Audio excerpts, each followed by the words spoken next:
We are live. Hello, everybody. Welcome back. Welcome back to Changeling the Lost Smoky Mountain Wilds. I am William or Shawnee, and I am your storyteller for this Changing the Lost Second Edition Chronicle. As I have to remember, it's been a while.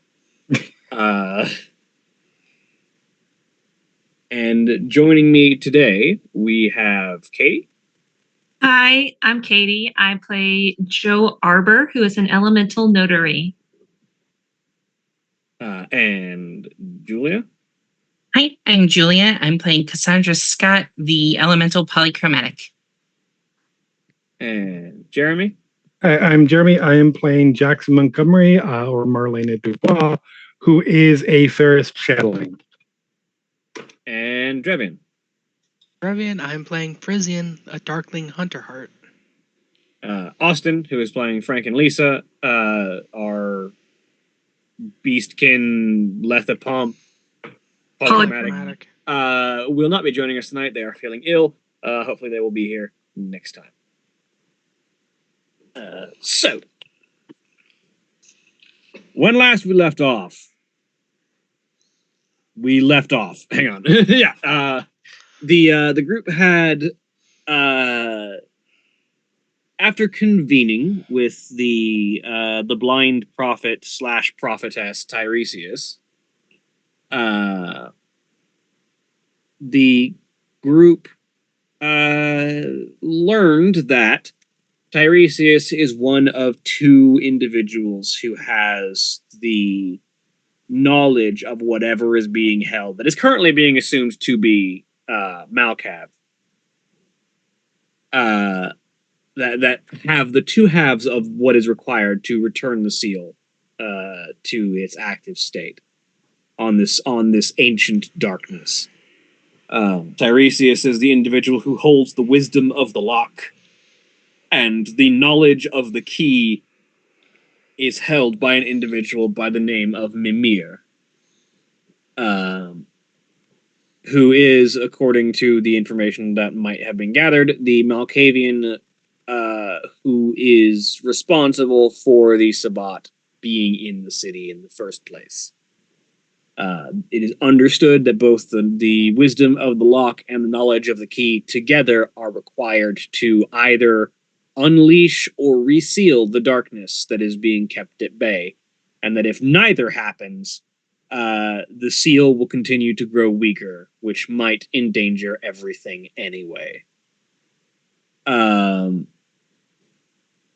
With that knowledge, the group decided they wanted nothing to do with trying to hunt down Mimir, and we're going to leave that to the vampires. And instead, the group has decided that their next approach is going to be heading into the mountains of Tennessee, specifically the tallest mountain in Tennessee, to try and Klingman's Dome, to try and see if they can locate the two mentioned guardians of the lock and lock and key.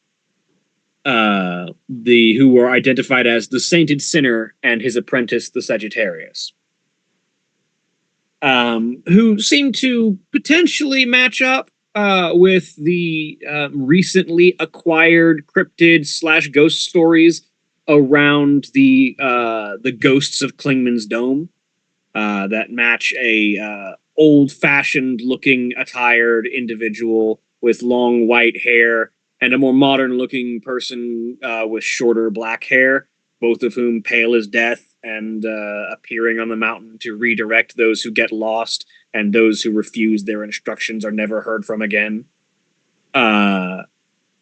So, looking to try and find those individuals is probably the next step. But before that,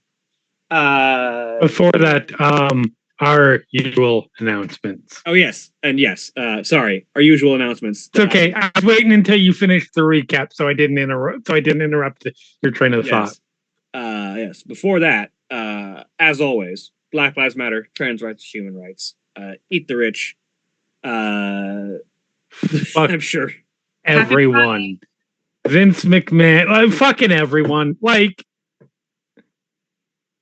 all the bad people. Yes. Happy Pride. The cycle of sin begins again. As we 6 near the more halfway months of point this, Pride Month. motherfuckers. And of course, also as you remember your sin months, also remember the other months that they are, because next month, Wrath Month, is also Disability Awareness Month. Mhm.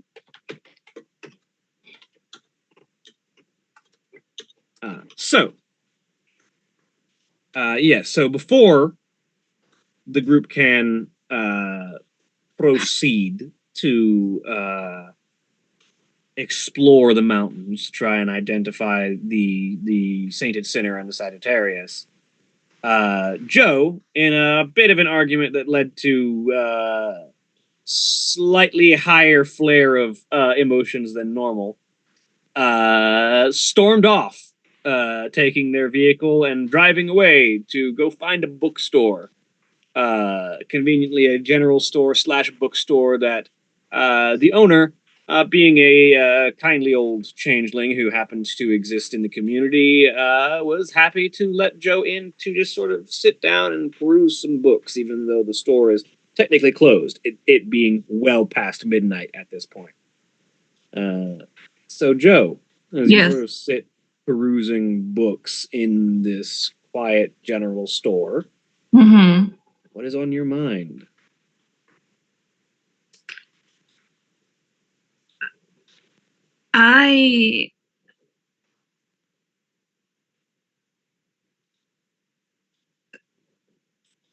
She's sitting, she's got a book, but she's not really looking at it. And she's sitting in a chair, just kind of staring, I guess, out a window or something, or staring at a picture and just trying to figure out why this, of all the times, has caused her to literally drive away, instead of, instead of sassing back or talking it out or something like that. And she's going back and forth with herself. And she realizes that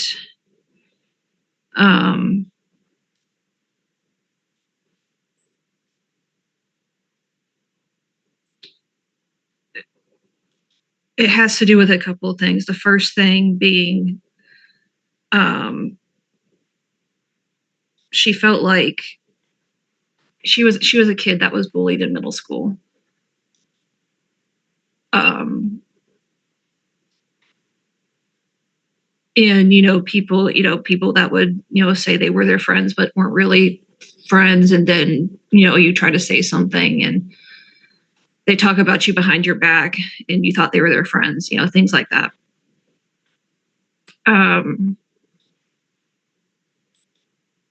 And she has, in dealing with her in-laws,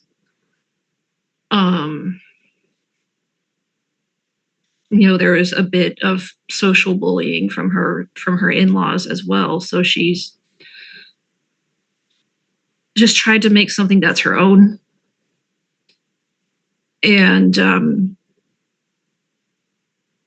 she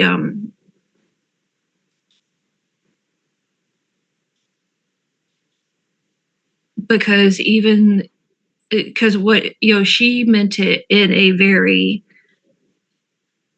not literal way, because she's always referred to James as her defender and her knight in shining armor and blah blah blah blah. And so it just felt like an extension of that to her, and something that was taken okay, so everybody took it the way she didn't mean it. Okay, that's fine. But what really got to her was James staying inside and doing the high-fiving and like everything else. And when she could see that she was clearly upset, is like in her mind, it's like you of all people, James of all people, does it always have to be on her side? Because she's often very much wrong, very much in the wrong. But it's like, out of my entire life, like, you're supposed to be the person that, is on my side. And so she's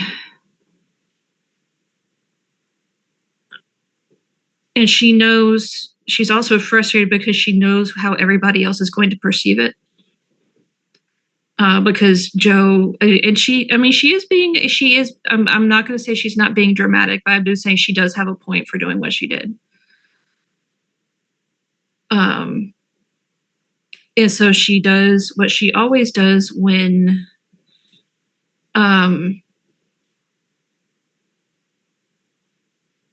because when, all those times in middle school and high school, she would go to the bookstore, to her family's bookstore, and find a shelf and find a spot and sit and read and just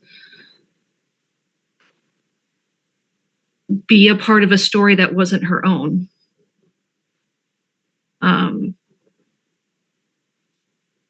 So, I mean, there's a lot going on in her, in the past year of her life, there's a lot that's been going on. And so she's been holding on to a lot for a long time. And this was kind of the straw that broke the camel's back. So she's just going to sit and read one of her comfort novels. Probably the first one that comes to mind would be Stardust by Neil Gaiman. Which she's read, so many times. And so it's just second nature to sit and read the book at this point. And she's not ignoring her phone out of spite. She just doesn't want to say anything because she doesn't know how people are going to take it. Because she's already been her words have already been misconstrued once this evening, and she really doesn't want to give anybody more ammunition to use. So that's what she's doing. It's at about this point that the proprietor of the establishment, Changeling, by the name of Old Page Turner. Of what? By the name of Old Page Turner. Sort of steps up. He walks on a light wooden cane. His skin is parchment, literally is parchment, covered in script that flows and twists as if writing its own story constantly as he walks. He sort of steps up and sort of walks just into view. Well,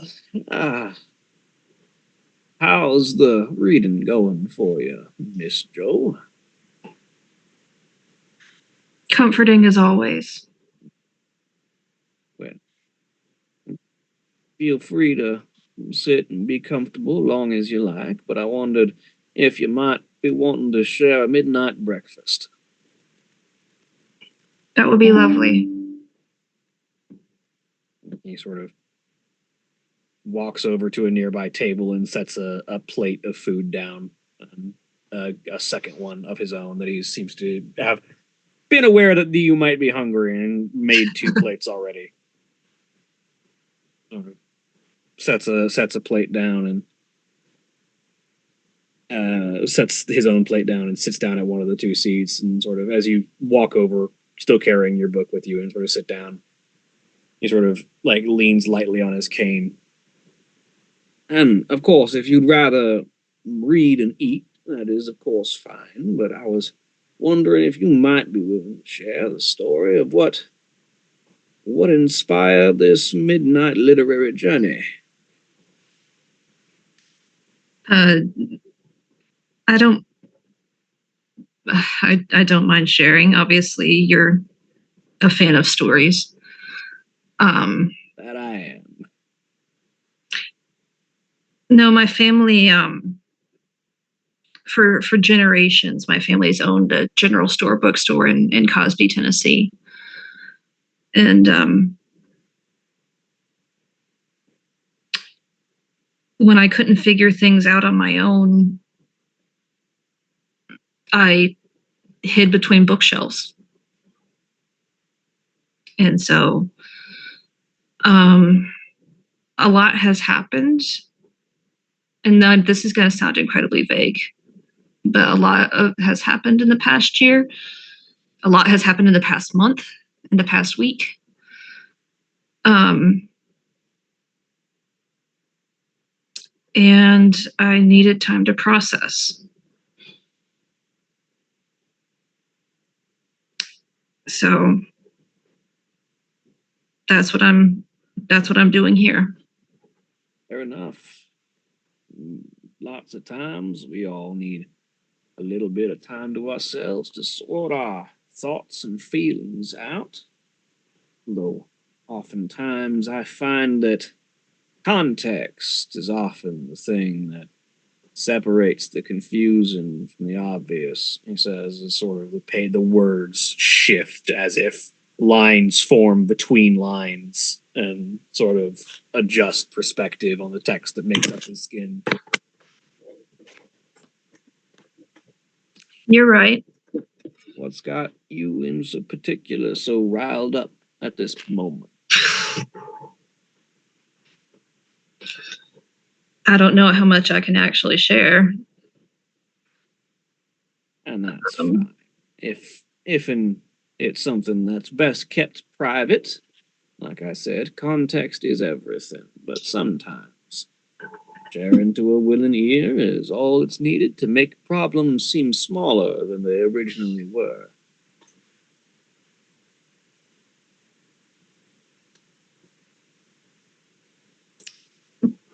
Basically, as for the straw that broke the camel's back, as it were, I'm here because I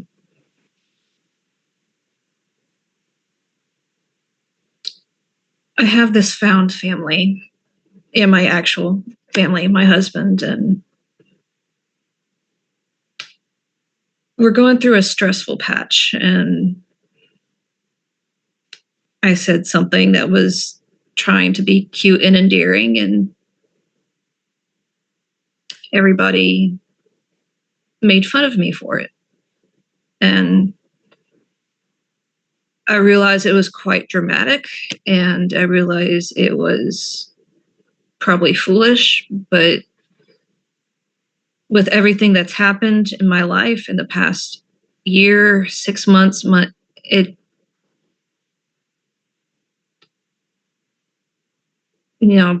I just had to fall back on old habits.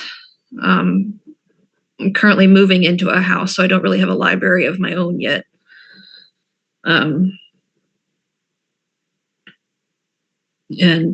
Cosby's too far away, and I haven't talked to my family in a while, not out of animosity, just life. So this was the closest. This was the closest place. Always willing to welcome those who need to take a moment between the books and try and find something to distract the brain.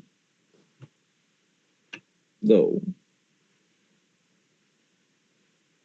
perhaps, I wonder what the context looks like were you to flip the page on the situation.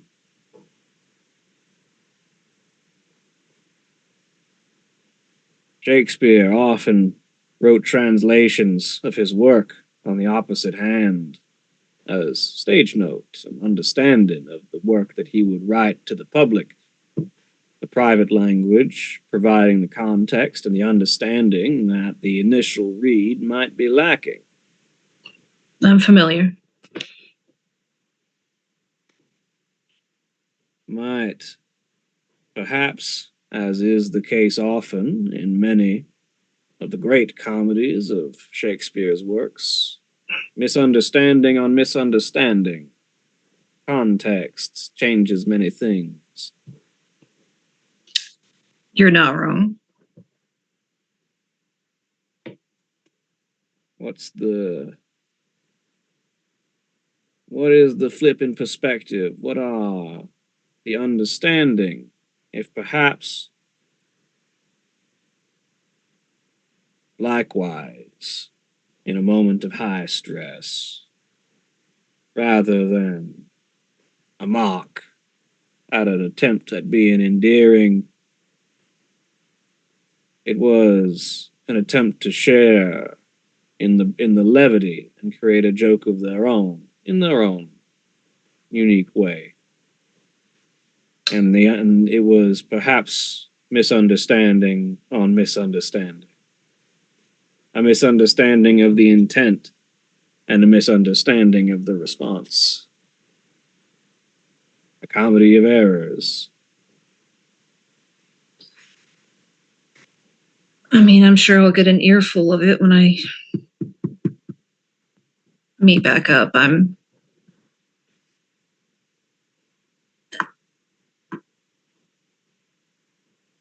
Let's just say it's not the first time I've been a bit too dramatic.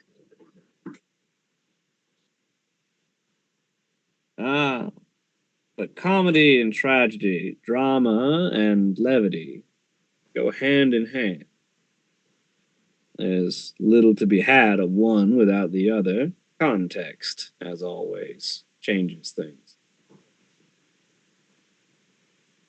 Perhaps the knowledge, as it has been seen, that the concern was more significant than at first was seen,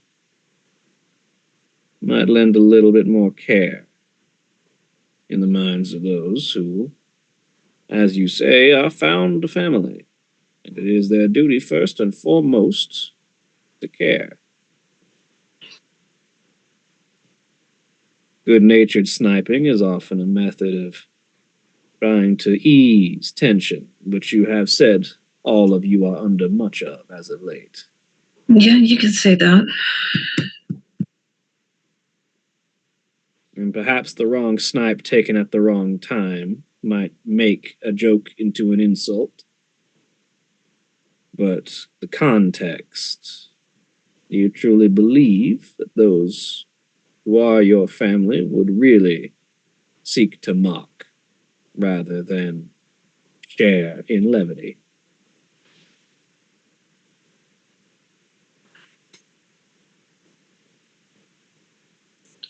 So what you're telling me to do is go back and explain myself?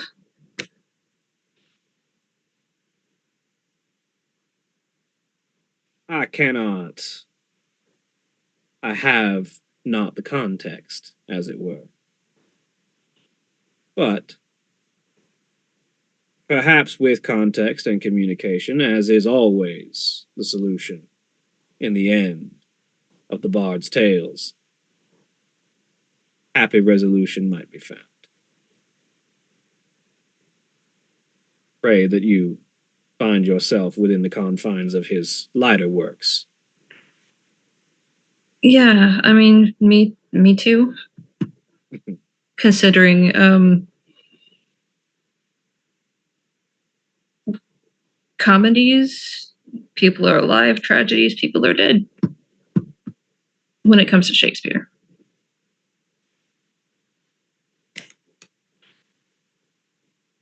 But always, the thrust of the problem stems from miscommunication.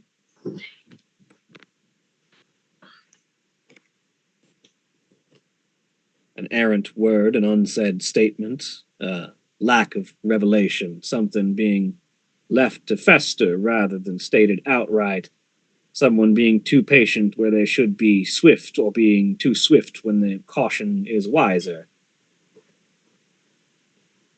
Communication and context, two things that shape all of our tragedies and all of our triumphs.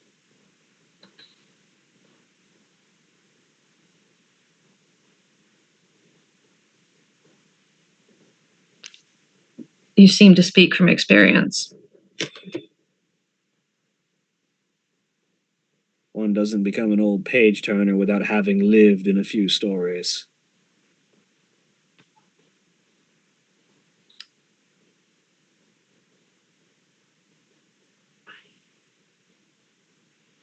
Joe's going to check her phone.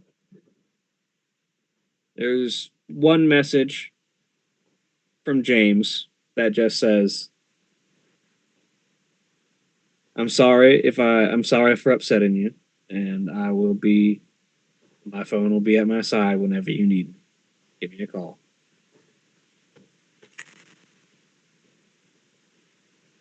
I don't know if anyone else has left a message.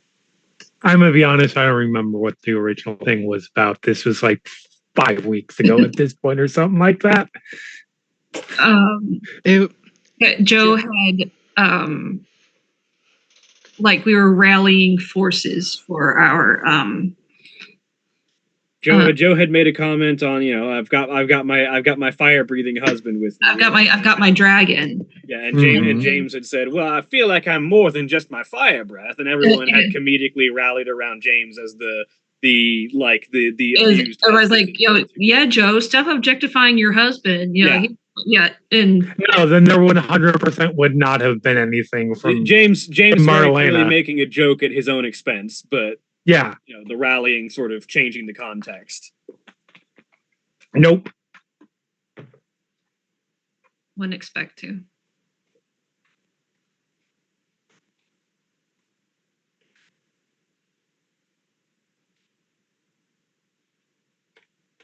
So there is the one from James.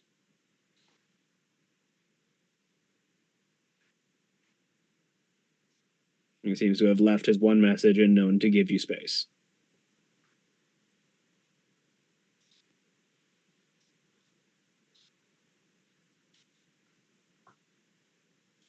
She's gonna look at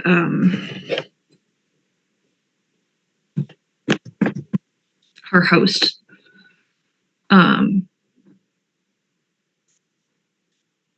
And say, if you don't mind, I think I'd like to provide some context to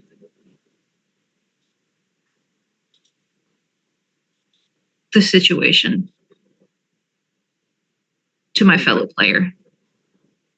Be my guest.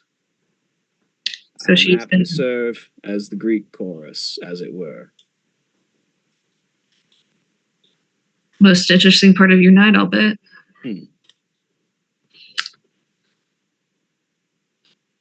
So Joe is going to put her finished plate down and go back amongst the bookshelves, which I just picture as being a separate part of the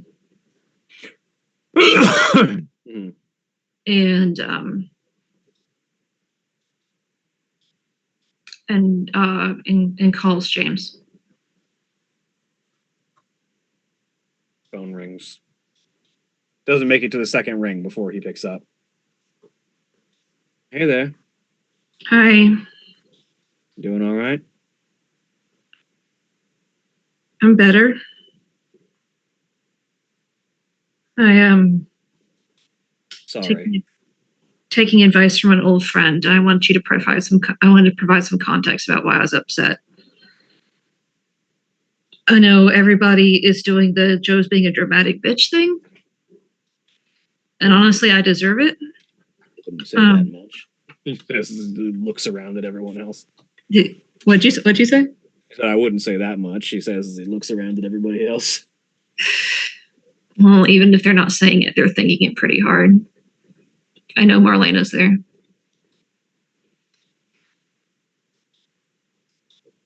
And I know this is the very wrong time to be going out by myself amidst all the shit that's going on.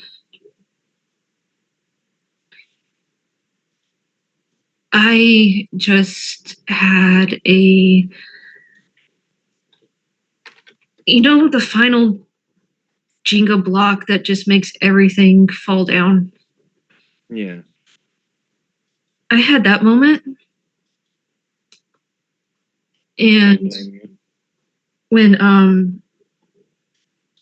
that moment, I just remembered I was back in middle school and high school when people pretending to be my friends would make fun of the way I talked or make fun of what I said or my ideas, my imagination, and wouldn't do it to my face, but would do it behind my back.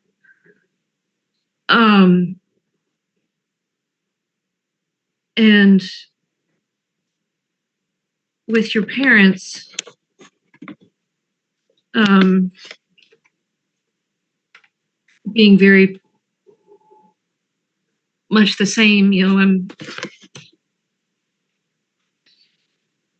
my family has deep roots in Tennessee, but we don't have old money in Tennessee.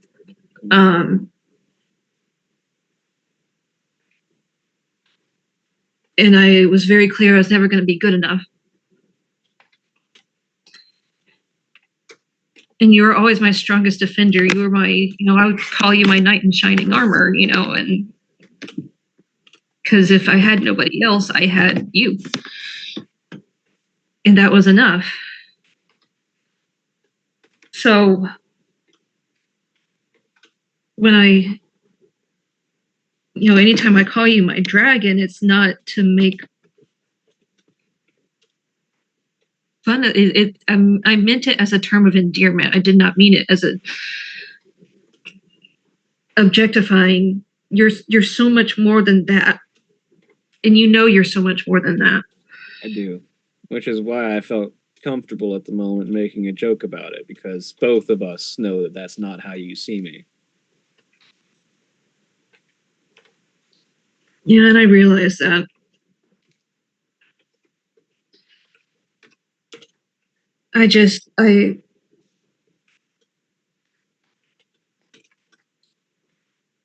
When I went outside to get some air and I heard you inside laughing and giving high fives, I just lost it.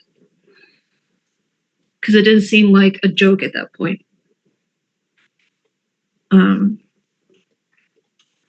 And I know it's over dramatic, and I know this is the worst possible time to be going out on my own and away from the group with all the shit that's going down.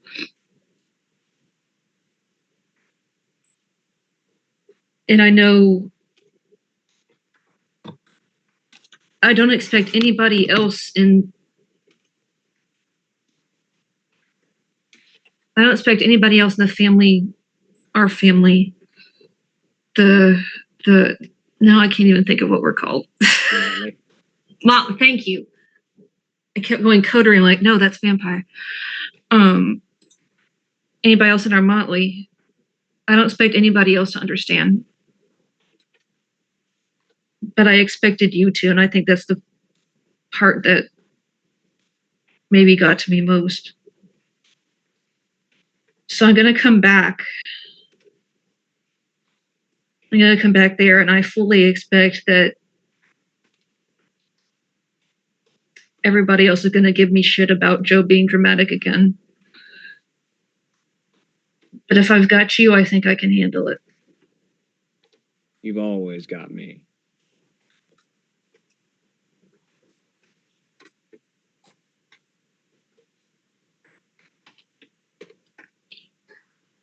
I'll be there in 30 minutes.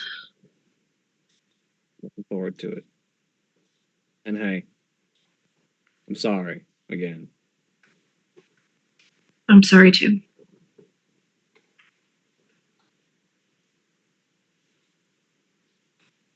It's going to hang up the phone.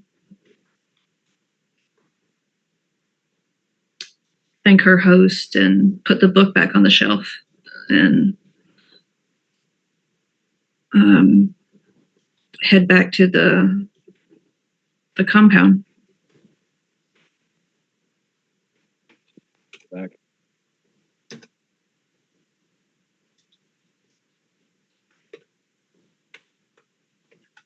Is everybody else back at the compound at this point?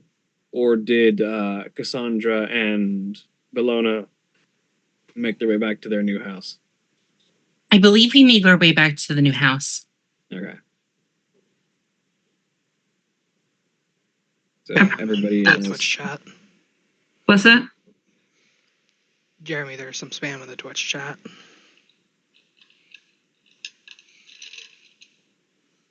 Dope. Trying to have a serious moment and people come spamming links. Come on, read the room.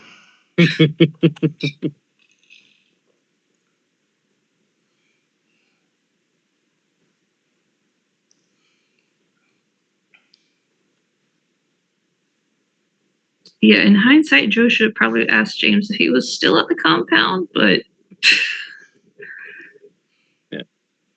Add details. yeah.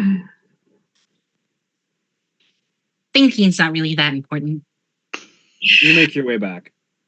And yeah, everyone except for the Scots are at the compound at this point. Mhm. You make your way back. Mm. You step inside. James is already at the door waiting. Welcome back. She just gives him a hug.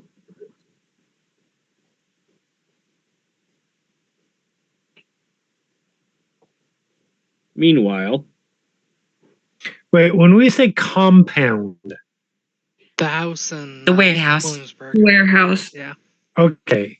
I don't know why I called it compound. That's No, that is absolutely fair. I just wanted to make sure that we were talking about the right place and we haven't joined the militia. Not yet. I mean, The night is young. Frisian has some records, so joined a militia. Joe is, now that she has her bearings,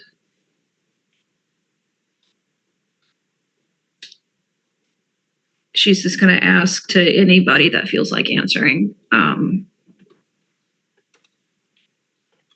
what's happening for the rest of the night.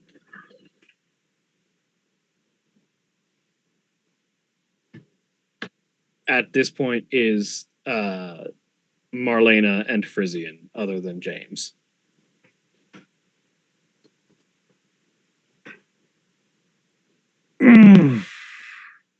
Fuck if I know, but I ain't staying here. I got a much larger home. But comfortable and secure. It doesn't have a dead body in it. I mean, that's an upgrade.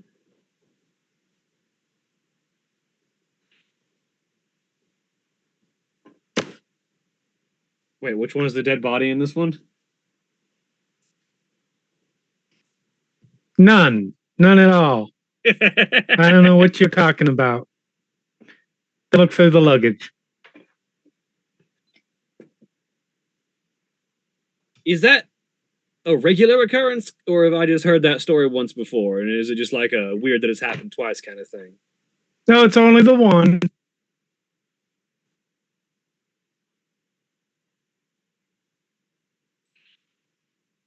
James like looks left and right, like I know I've heard this a second time, right?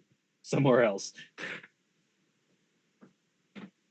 I mean, I don't know, maybe. I only have the one. I may have said it another time, though. Yes, I am no selling historical fact. Okay, you were kind of like hitting me with the am I wrong or was there a No, I'm just no selling the historical context behind this. I appreciate this.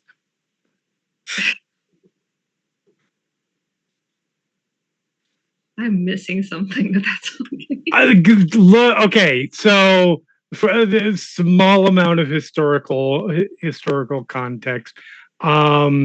There is a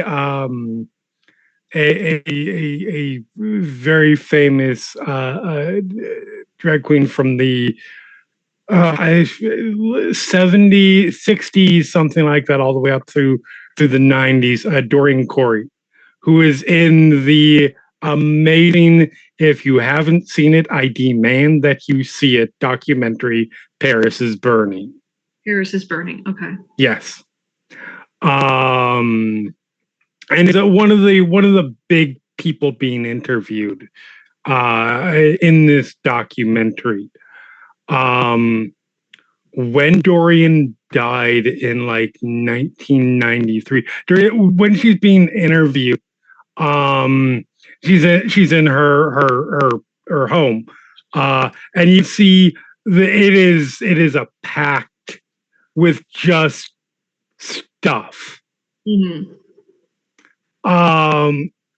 When she died, they started going through her home, and there was a body in among the belongings. Mm-hmm. Who believed to have been dead for like it was something like 25 years. Mm-hmm. Like stuffed in one of the luggages or something. Stuffed in one of the stuffed in the luggage. Gotcha. Okay.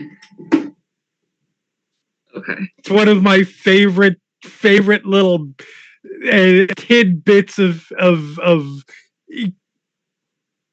queer history. It's just the strangest thing.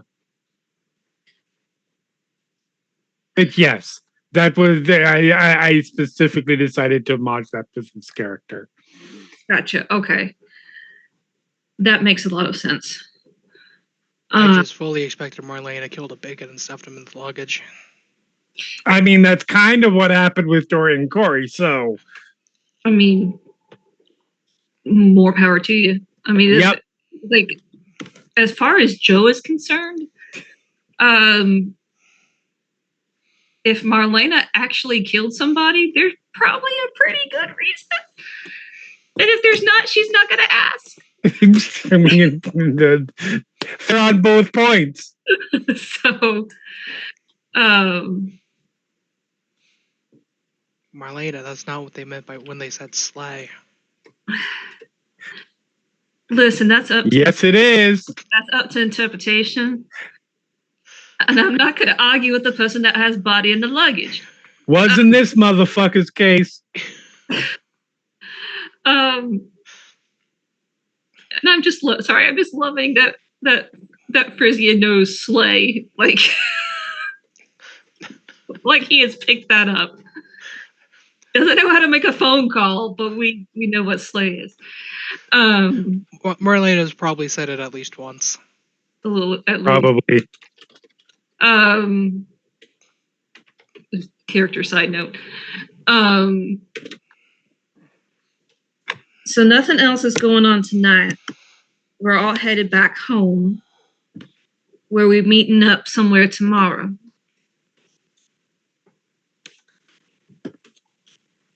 Or that remains to be seen. That was not determined. Sounds about right to me. Where are we meeting up tomorrow, by the way? The plan is to go up the mountain, but we didn't really say where we were meeting up beforehand.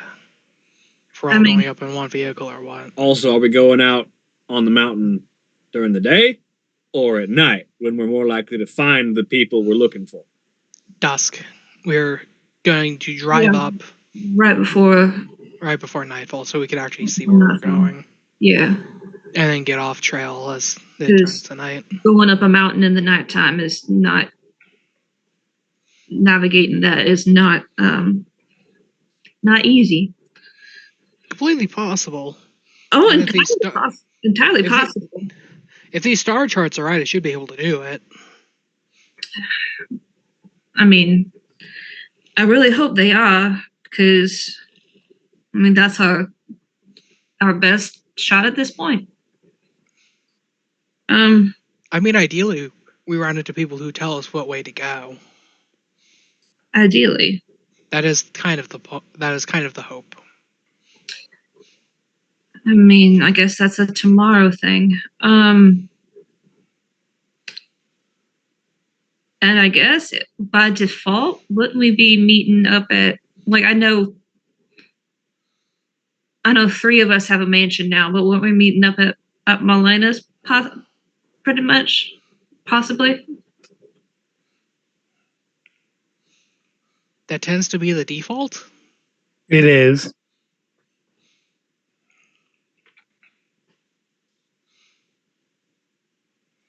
That's fine. That would absolutely be. All right, so we're all going home, and we'll meet up tomorrow at your place, and go from there. All right. Sounds well, good. Shall we head home then? She's good.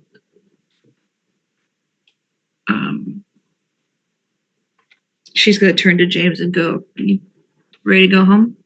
Oh yeah. Let's go home." The two of them take off. Presumably, Marlena drives Frisian back Yep. to the mansion. You all get a night's rest, unless there's anything that needs to happen before then. Doesn't sound like it.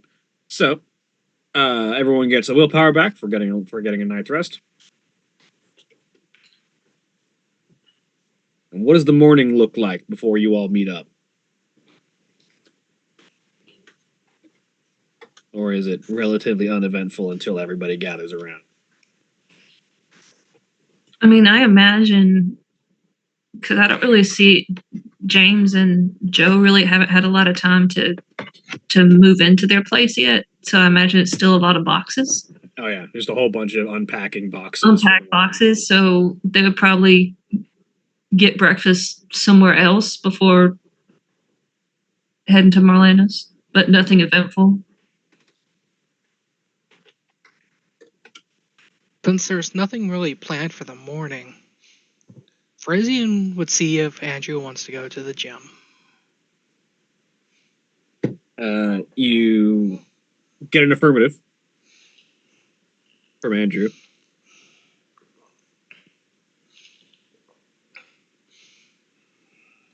When do you want to meet at the gym?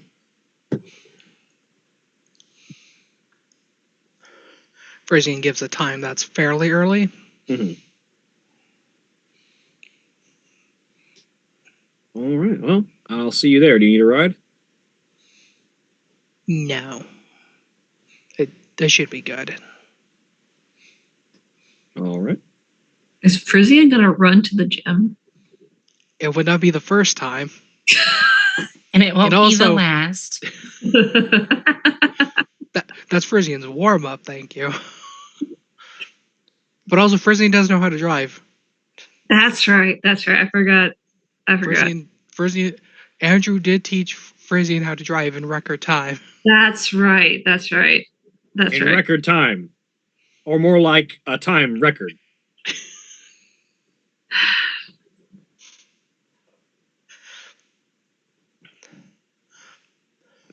But Andrew, at least, is aware of the fact that you drive to the gym because after your workout, if your workout is good, you won't want to walk home. And that's Frisian's thinking. It's like, I'm going to have the vehicle there so I can drive back more than anything.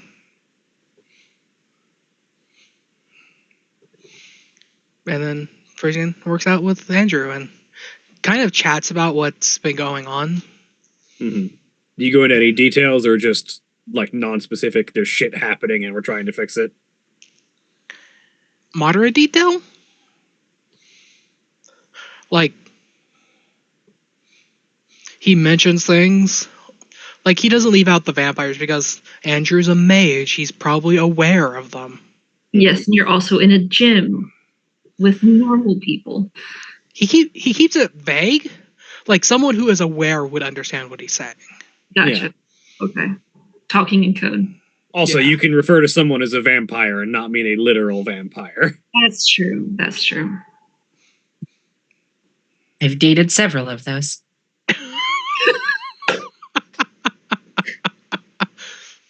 Like Frizzing could also go called him a leech, and Andrew probably is like, yeah, that he's talking about a vampire.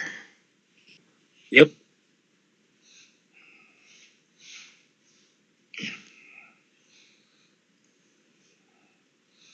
Well, he kind of vaguely mentions things and like gets Andrew's thoughts on the goings on. I mean, it sounds like a hell of a lot. Weird magic that automatically disperses itself between two people.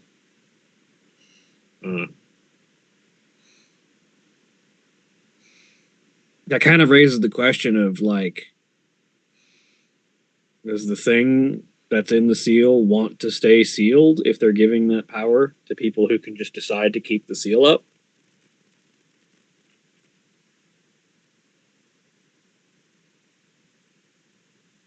Dude, it's like, do they want to stay in or do they want to come out? They I'm not sure how specifically they tell things. Because by the one that we met, it's all in riddle. I mean, prophecy usually is. It's just kind of a fact of the universe. One of those rules is hard for even a mage to bend.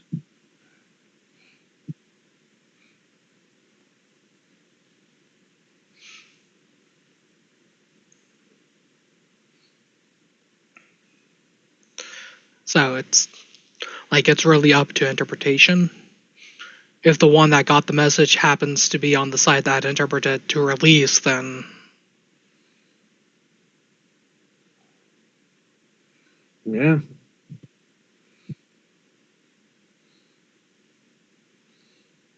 and there, Well, and there's also the consideration that it might not be a biased message. It could just be a message that like something needs to happen with the seal. Like it's just time. yeah. Just an automated message, basically. We're calling you about your seal's extended warranty.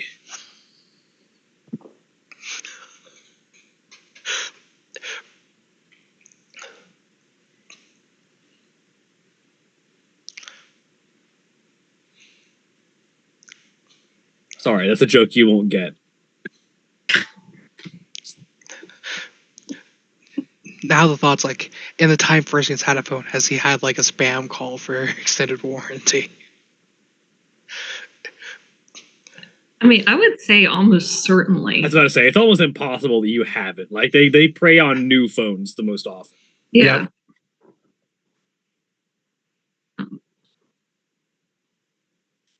Like at some point, there's just like, hey Marlena, why are they calling about a car's extended warranty? I don't even have a car. Oh, honey, give me the phone here. And then proceeds to get the person on the line and not hang up until the person on the other end of the line is crying.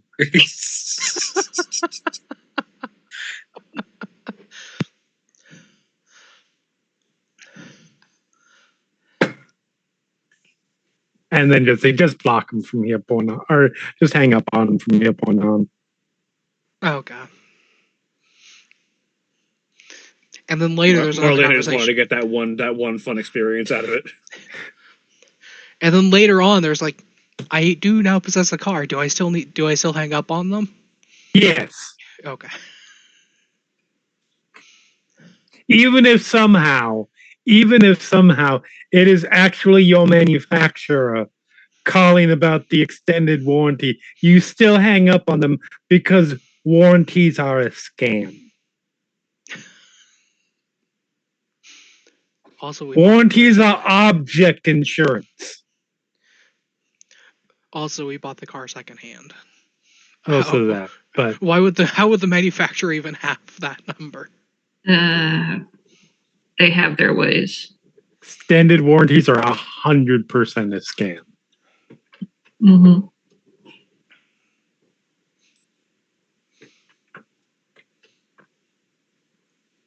That's not even Orlando. That's just me. Yeah, I mean, That's just free advice from Final Show Films to you, our listeners. unless you are genuinely concerned that something is going to happen to that object in the span of the warranty for good reasons, the warranty is worthless. And if you have good reason to expect something bad's going to happen to that, get a different one. Like, Either get a different one or change your plan so you aren't doing something that's going to just void the warranty Yeah. anyways.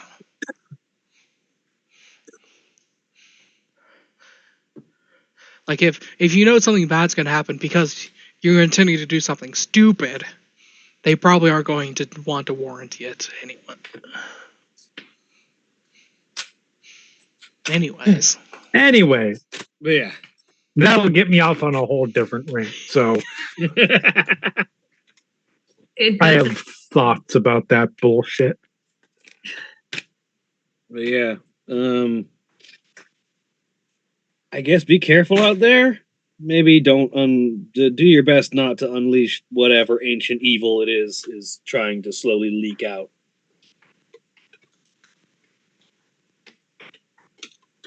Yeah. Fortunately, it seems like the site that we're working with is of the opinion to keep it sealed as well. Yeah, that still leaves you having to deal with the other side, who may or may not, it sounds like.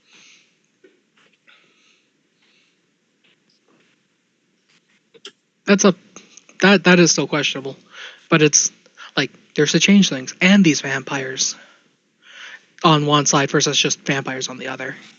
Yeah.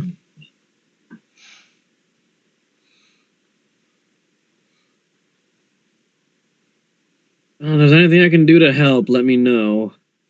That sounds like a whole lot of crazy, but try and figure something out if need be. Get a mage to redo a vampire seal instead. I don't know if that'd work. That seems like very specific magic. I might just break it harder.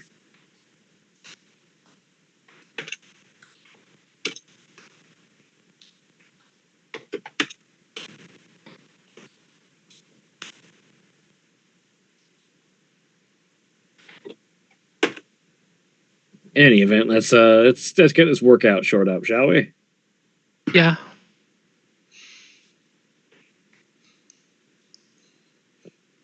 Two, you get a good workout in. You spend most of the morning getting exercise. And it sort of walks you through more modern versions of the exercises that you were used to. Walks you through the general exercises of the modern Marine Corps entrance exam, which is the one that you were training for anyway. Go ahead and give me stamina and athletics. Stamina, athletics. I'm going to spend a willpower on this.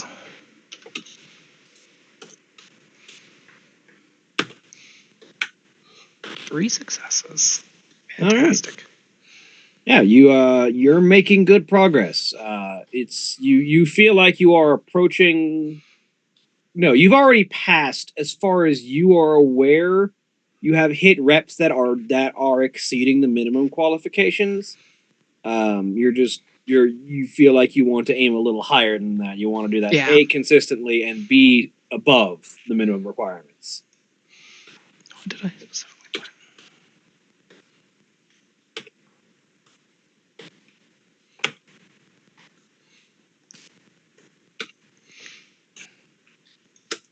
So I meet the minimum requirements. You have at least met the minimum requirements during one of your reps. The trick now is to make that consistent, so you're always doing that, and probably try and surpass that. But if you only wanted to try and meet them once as a goal, you have definitely fulfilled that. Fortunately, they don't like randomly test you on that. No. One, if you can do it once, that's usually good enough for them to start. Oh yeah. So that fulfills the first aspiration. The next aspiration is to score hundreds on those tests. Oh yeah. That one you're good. That one you're still going to be working at. Yeah.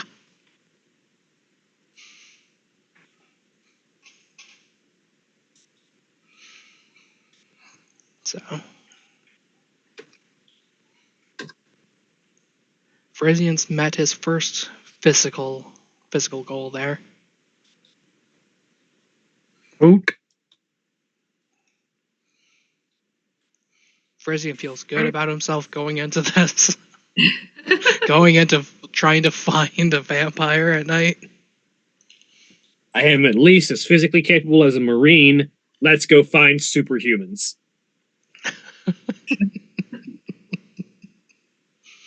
Makes sense.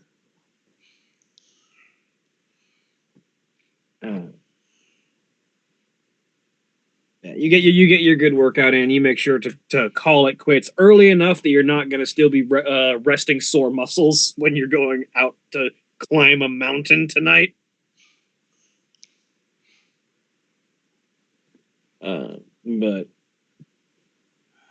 you get your workout in. What's everybody else up to this morning?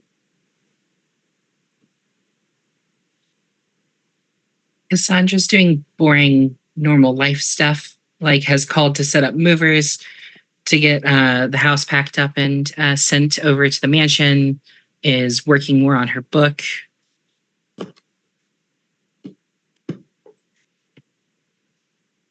Yeah.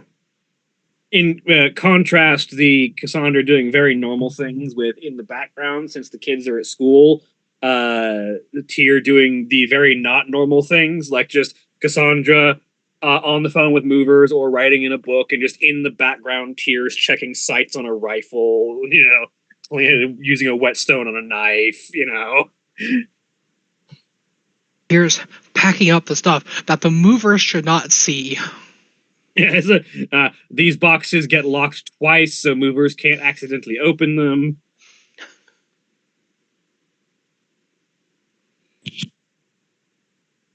We put this box in a box, and they put that box inside of another box. Put that box in a fourth box. Mail it to myself and smash it with a hammer.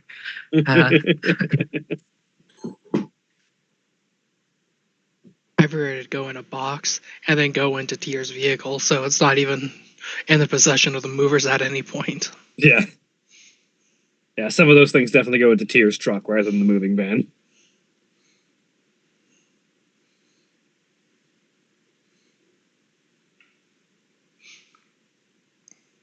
What about Marlena?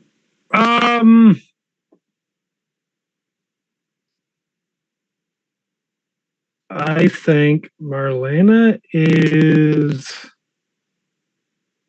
I mean, we don't have anything incredibly planned until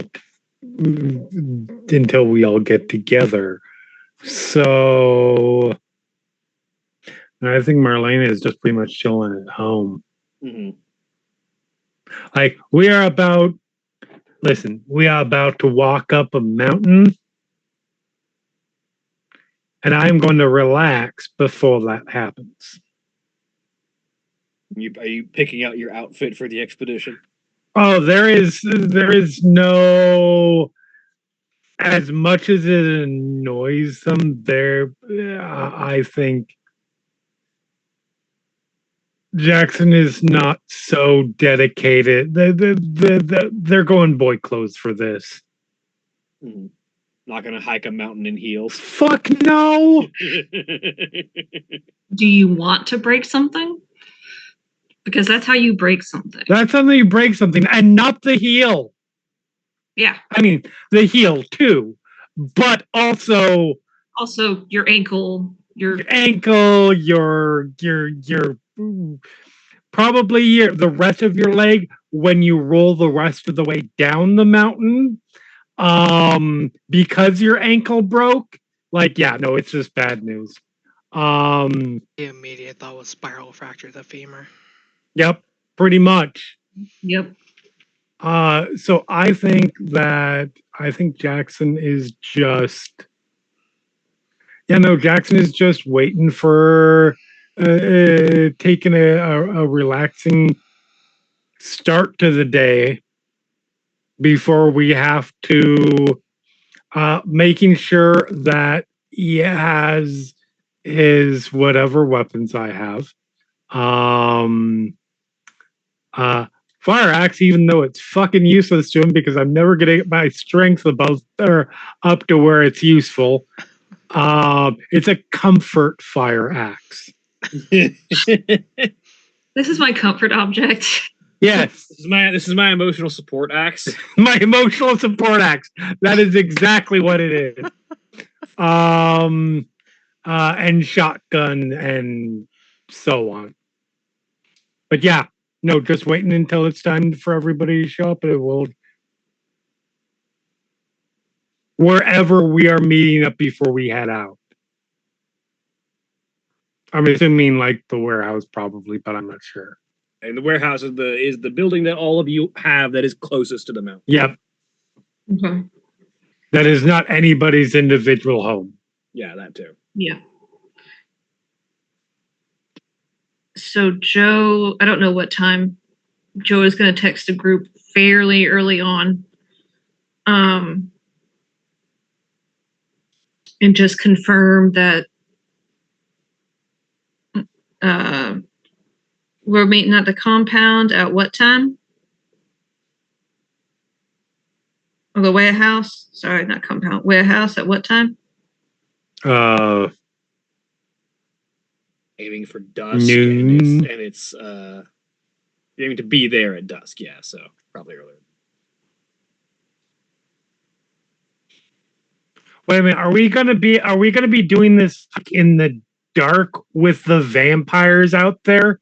I thought we were going during the day specifically, so we would potentially have an advantage on them. I think the concern was that you might not even find the vampires if you go there during the day. Yeah, it's like It's the ghosts we're looking for are vampires. They'll see the issue here. Yeah, that's fair, I suppose. And we don't need to find them. We just need to find their Whatever it is, holy relic corpse thing. which would be a whole lot easier if we find them. Kind of narrows down the point of a whole mountain. A lot deadlier too, but fair enough, fair enough. Well, this whole situation is deadly. You really 6 1 half dozen the other at this point. I'm just saying, yes, this whole situation is deadly, but that doesn't mean we need to strap the bomb around our back. No, I get it though. We kind of do need to. also these vampires aren't prone to just killing people immediately. They tell us the direction to get back out before they kill us, supposedly. Joe, A whole lot of weight on supposedly there. Joe's just going to add to the group text. Frizzing, you have such a way with words. If they were prone to just killing people who wander off the path, the mountain would be crawling with hunters. Not necessarily, but it's fine. It's fine. We can go at night.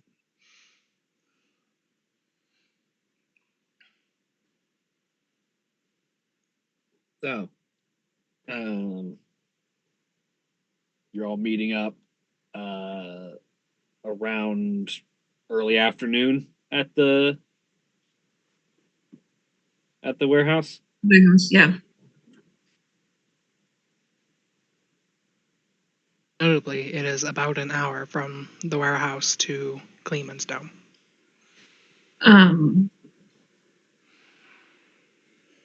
No, at this point,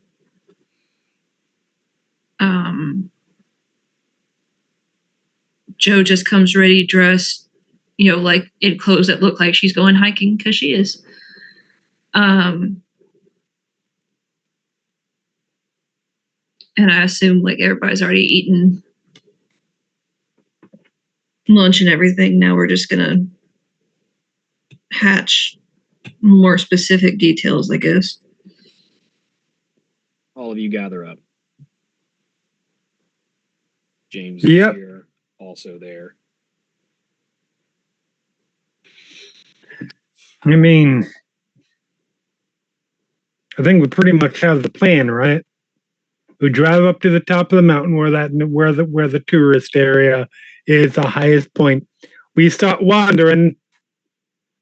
Something finds us.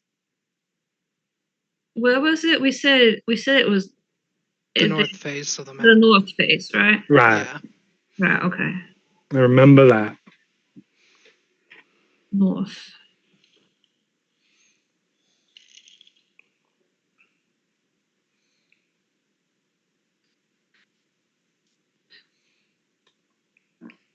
Well, I managed to get some passes from Fixer, so we're all expected to be there. There's don't worry about any kind of cost for getting up there. Kier says as they hand out, visiting passes for Okay. vehicle pass for the vehicles and visiting passes for the people. Right. Right.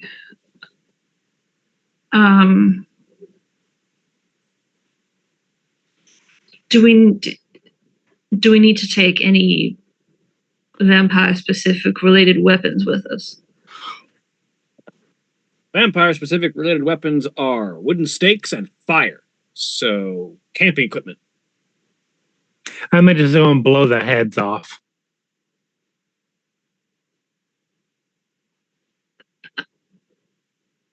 With what? With my shotgun. Noted. Sorry, it was this. I like she just put it like sitting behind her, like I've been waiting for this moment. I call it head vanisher.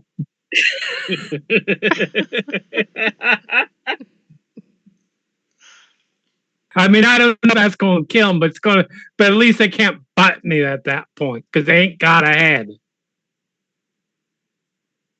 You make, as always, Marlena, you make a compelling argument. I met hunters who named their weapons like that before. How many of them do you steal now? Out of the 8 that I've met, 2.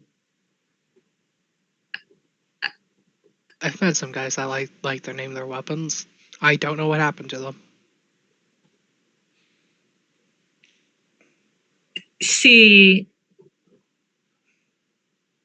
growing up, like I of course there were people had weapons where I was, but everybody named their cars. They did not name weapons.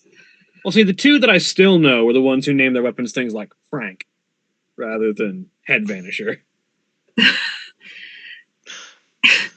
I mean, just wait for the next the next chronicle because then you'll get to meet Harry. Fair. All I can imagine is like the one dude named his weapon Frank. Did the other one name their weapon Lisa?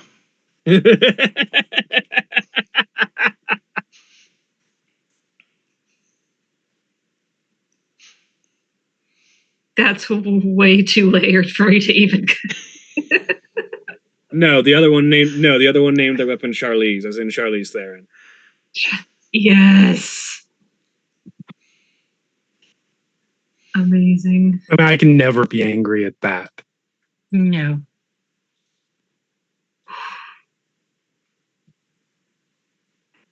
That must be a gorgeous weapon.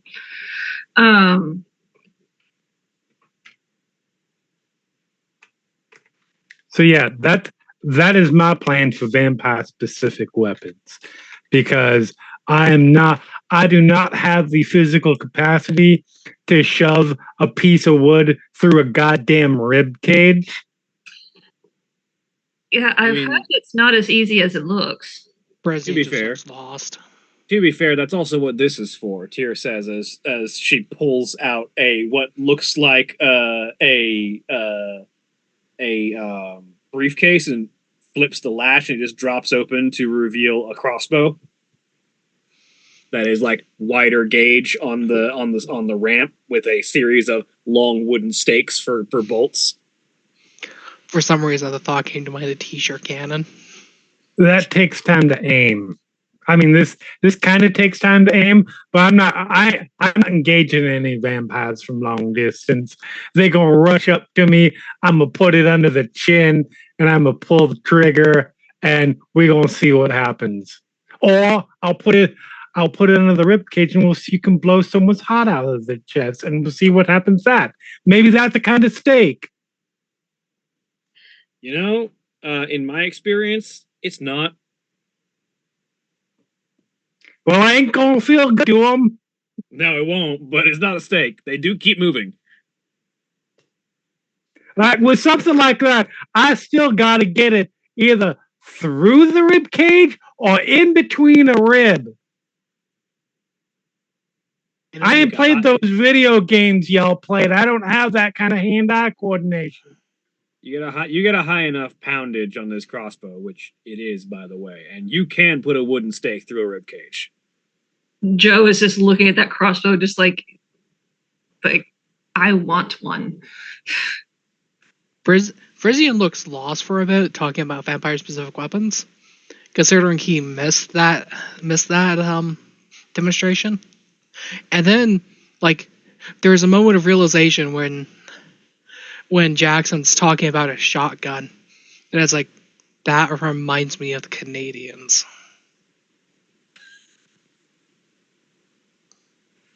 All right, what? Jackson's prolific use of the shotgun reminds Frisian of the stories of the Canadians. The Please Canadian elaborate, says Tyr. Canadians doing the war. Yeah, there are some wild stories coming out of the Western Front. Care to share? What? Frisian Skating would the cheese?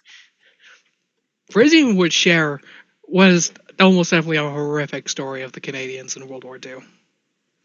Oh yeah, the Canadian Special Forces did not play around in the Western Front of World War II. Yeah. I mean, I know a sliver about that, but I'll just fill in the rest with my imagination. It's probably pretty accurate.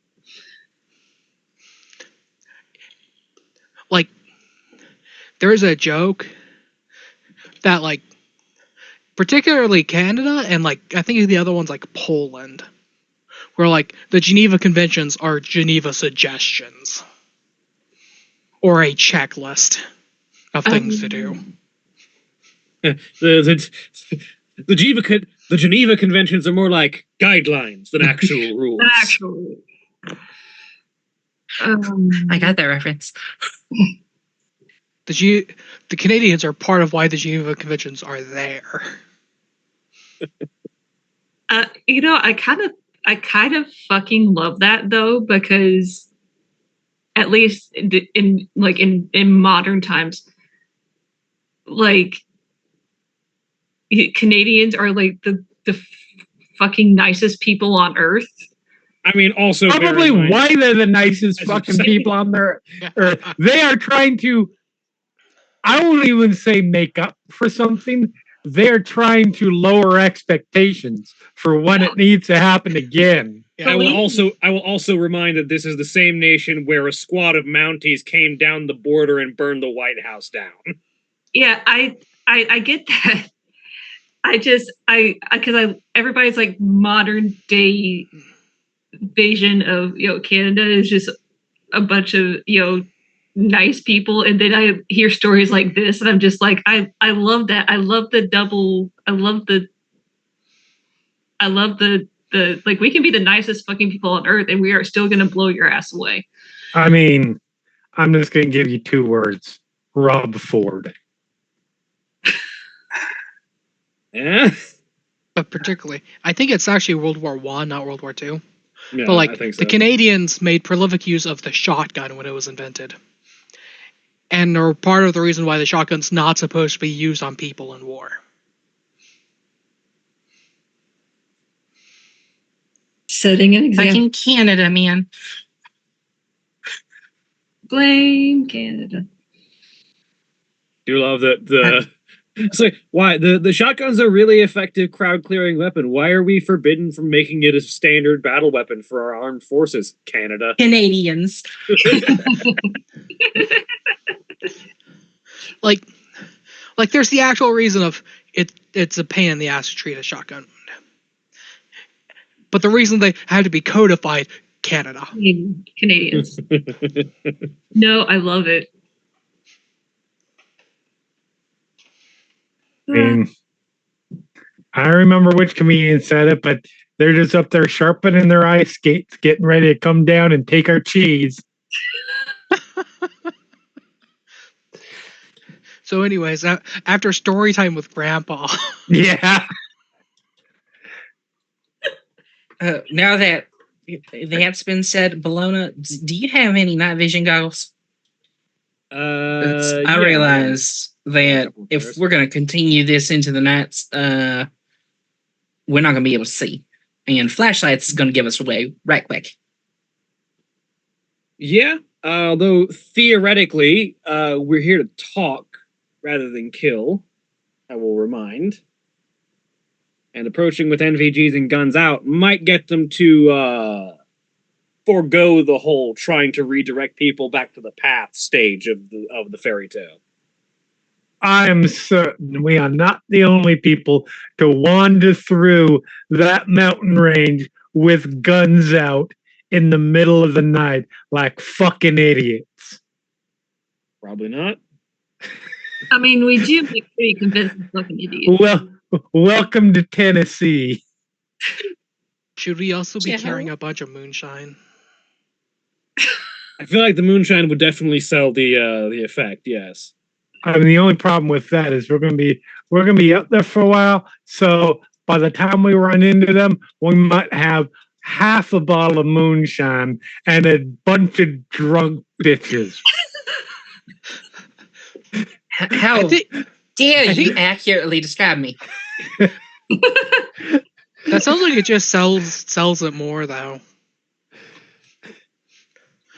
Yeah, can we not? As much as I trust all of y'all, That's your first mistake. can we? That's. I didn't finish.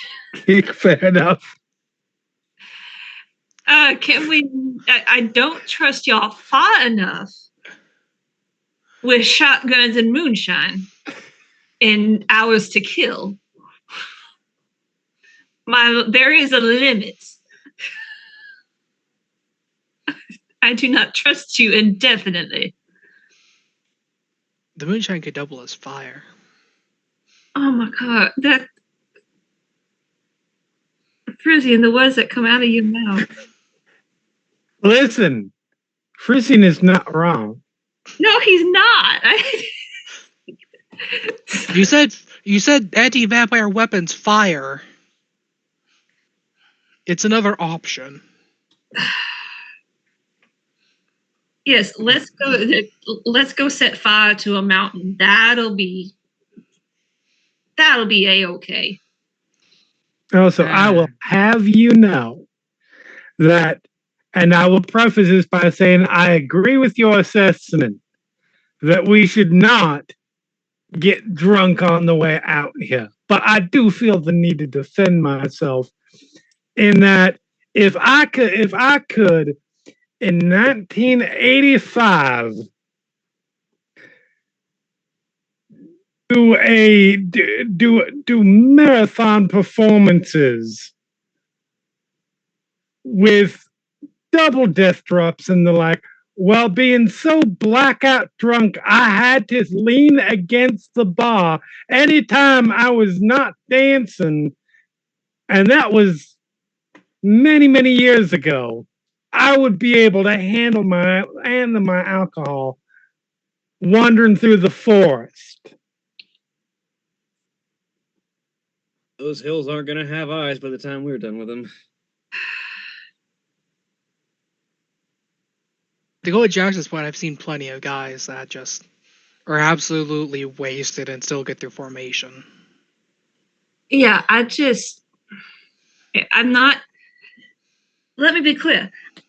I am not doubting any of this. I am just saying there's a line. As much as I love y'all, as much as I trust y'all, there is a line, and that line includes moonshine, mountains, and fire. Okay, so That if is we take out the like I fire, said, I agree with your assessment. You just left me in a situation where I felt like I had to defend myself against the notion of being a lightweight. No, Marlena, please rest assured, in no lifetime would I ever. I could use a lot of words to describe you, Marlena, but lightweight is not. I am glad we understand each other.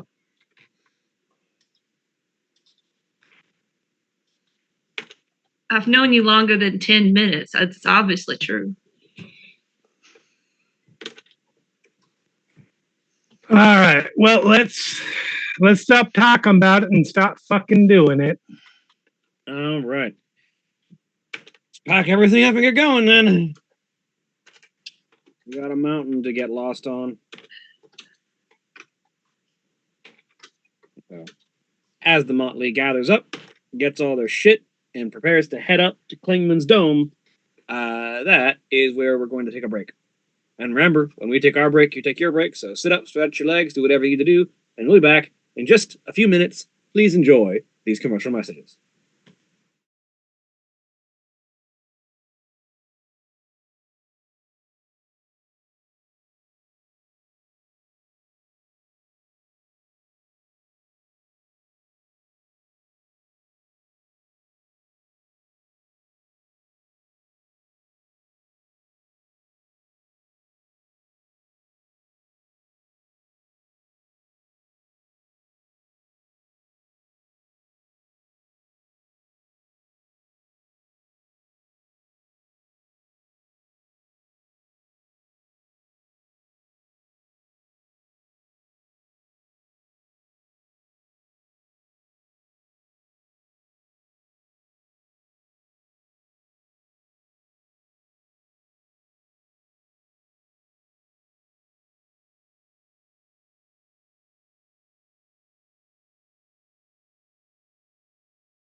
They are back. A German dinosaur story, apparently. Ah! Nope. Just German. That's not there.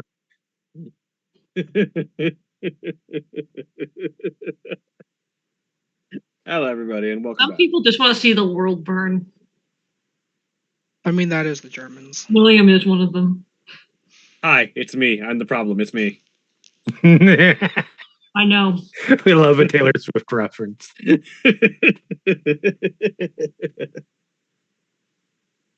don't identify as part of the problem. I am the entire problem. Thank you very much.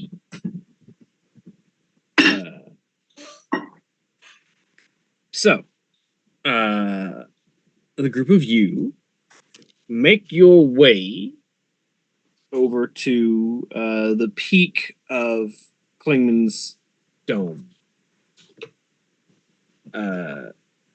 You time your excursion so such that you arrive at the vehicle park at the peak of the mountain, just around the time that dusk is hitting the horizon. You can see the spectacular view of the top of the mountain that gives you this sort of wide, far-reaching view of the landscape around as you hit the golden hour where the skies begin to turn from blues to purples to orange to reds. As you can see the color gradient shift in the environment of the sky. It's a beautiful evening, but you have places to be and presumably game wardens to not be spotted by.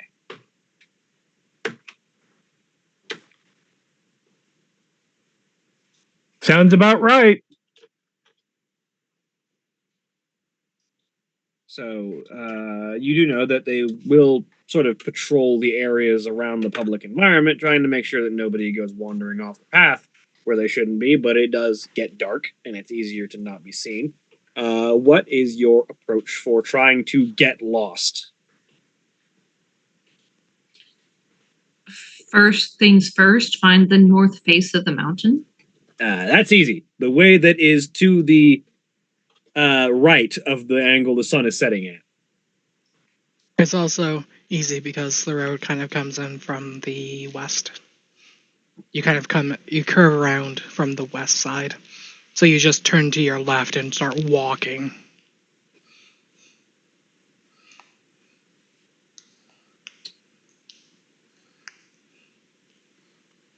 That's just gonna start off in that direction. Sounds good. All right. Are you trying to sneak past the trail wardens in the dusk, or are you going to wait till it's dark?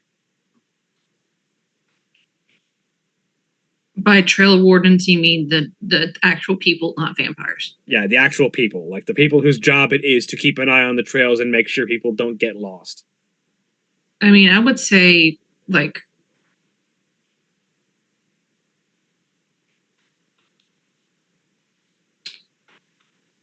do we see any of them up at this point? Up. Yes, like they are patrolling about around here and around several different locations, but they do have a presence that is visible here at the top of the mountain. Okay.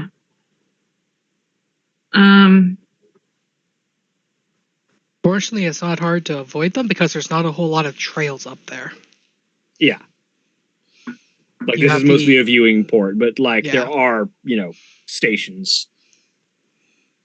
Like, for the most part, there is the Appalachian National Scenic Trail. That is pretty close to the top.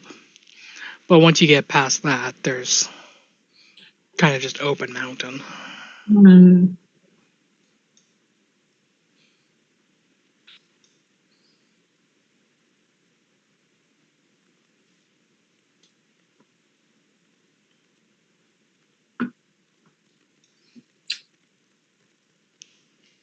Because I would want to say with like the very smallest bit of of daylight. Start that way, but kind of instead of like all going, because a big group is going to attract attention. So I would say like try to meander that way, like in ones or twos, just to not look suspicious that there's this giant group heading down the mountain in the dark. Clearly, what we should do is all split up into pairs of two and go off in opposite directions. And That's true. but no, Who's I mean, going there are north? enough pairs of two at the moment. Everyone split up. Let's go. you split into pairs of two, and then at some point those two split up. Cover more ground that way. No, so you die. All right, gang, let's split up and search for clues. Right.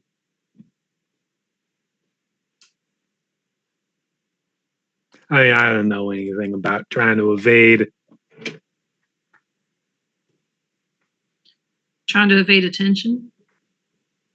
I mean, it's mostly just going to be trying not to be spotted, but I mean, we basically have two choices as far as like major approaches. However, we want to try and do it ourselves is whatever. But if we go now, it'll be a little bit easier for them to spot us, so we'll have to be better at sneaking. But we'll be able to better, see the path and walk around it.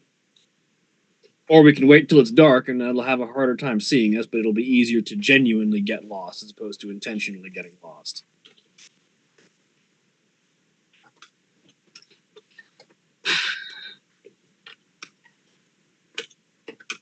I vote for option 2. If I'm being completely honest, Yeah, I don't like it, but it's much easier to get lost unintentionally. this is true. That's very true. Like I said, I'm with Cassandra. I don't like it, but it is the better. Oh no, I don't like it in the slightest. I don't like it, but it is what it is. And I've been looking at maps and star charts to avoid getting entirely lost anyways. Fortunately, the fact that you have star charts serves as an easy excuse. I'm not even going to make you roll for it. Like the instant that a trail warden sees that your vehicles are staying here for a while and walks over to ask what y'all are up to, Frisian can literally just like hold up star charts and be like, we're hanging out to stargaze. And they'll be like, all right, have a good evening. Drive safe when you go home.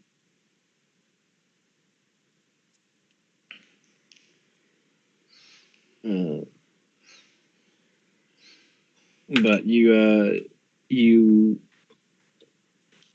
are given the evening.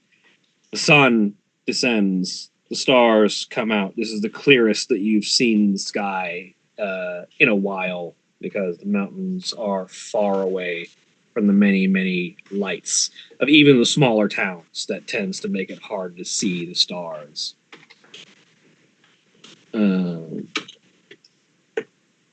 But out here in the crisp night mountain air, the stars are plainly visible. And there is an air of the mystic to the environment, almost. The serenity of the highest point in an open area with the knowledge that there is powerful energy nearby.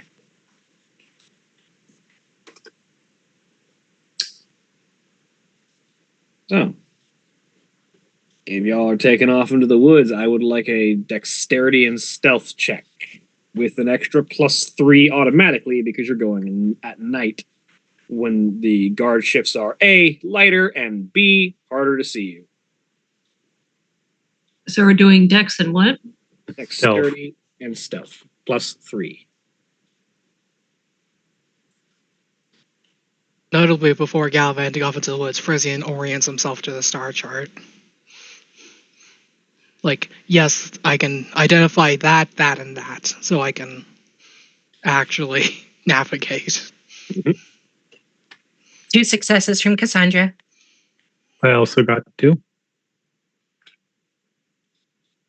I also got 2. operating on somebody else's computer, so give me a second. Twos.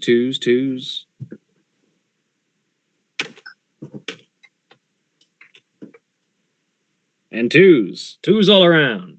Twos Twos across as far the as the board. eye can see.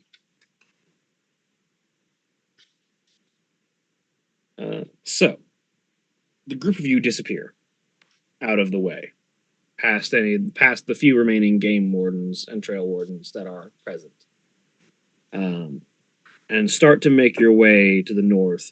I would like a survival check from one of you to lead the way. Wits and survival. Rizian. Wits and survival? Yes. You have a star map, so I will give you an extra +2 for equipment bonus. +2. Hey, one's all you needed. I'm clearly rolling great tonight.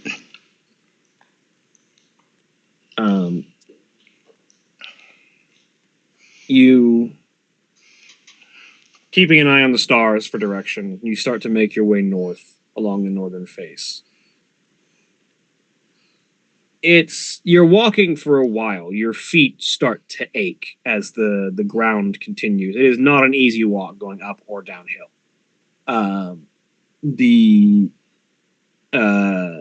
environment gets dark. The sounds of wildlife become constant and permeable all around. The noise of the insects in the night, the sounds of the rare few wolves that exist in the southeastern United States still at this point. The noises of other animals rooting through the forest, the sounds of bats, the occasional hoot of an owl. And in the night, something else, a stillness that pervades areas where the noise of the night seems to fall away for a moment. I would like everyone to roll me wits and composure.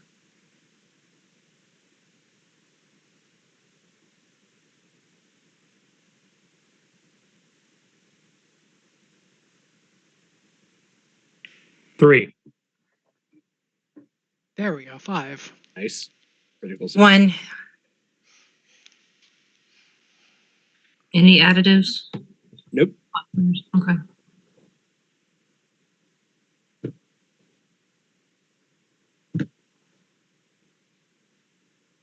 Zero from Joe.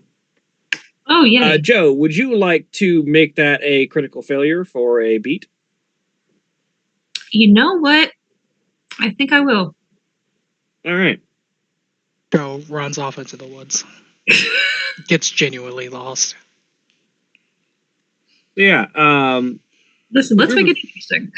The group of you are trying to pay close attention to your environments and trying to keep an eye out for anything that might be a potential danger.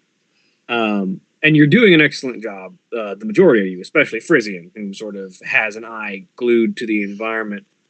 Unfortunately, the fact that you're paying such excellent attention to the environment means that the group of you miss the moment when Joe disappears and seems to have gotten away from the rest of the group.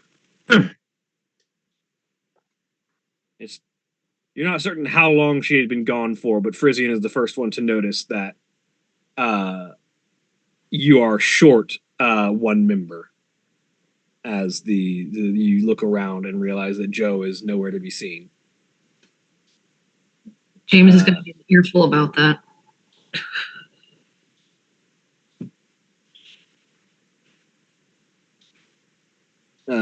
Actually, I'll say short two, because James would not have let Joe get very far. It probably would have followed her even if he didn't realize that he was leaving everyone else behind. So yeah, Joe and James are nowhere to be seen. Up in a cave, and it's now the descent.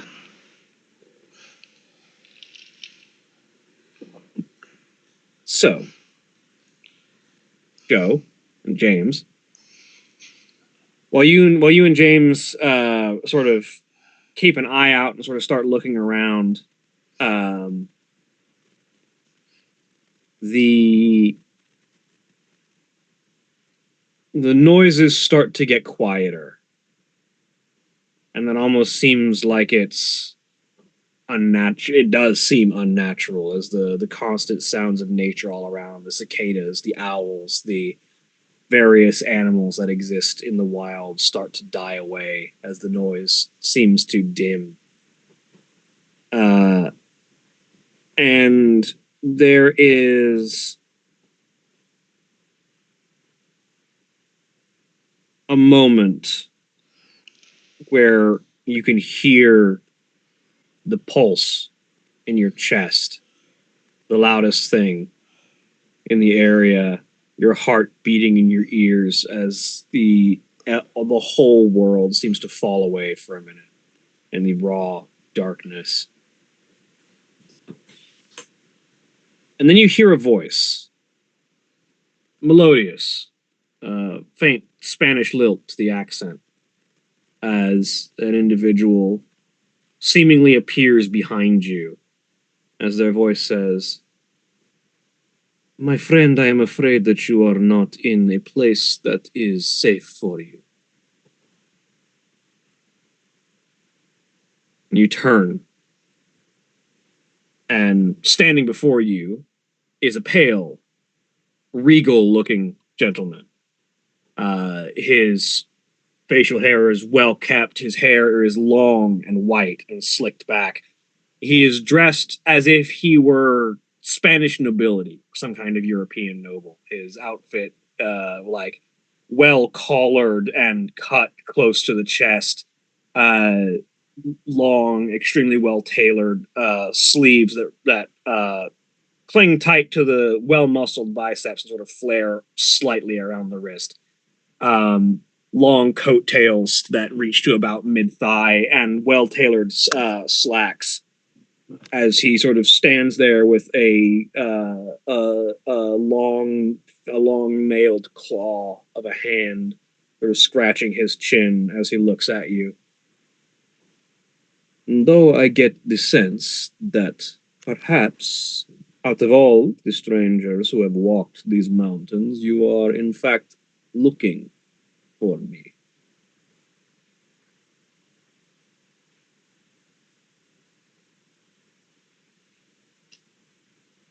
As I turn it, I know I'm already facing him. Is anybody else with him? Not that you can see.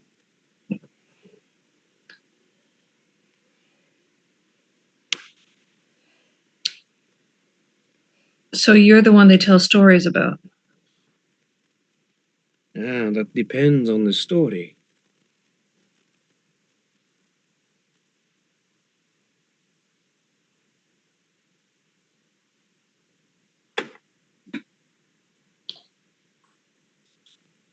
There have been stories of ghosts on the mountain. But I have a feeling that you and I both know that's not entirely true, is it? I suspect that we do.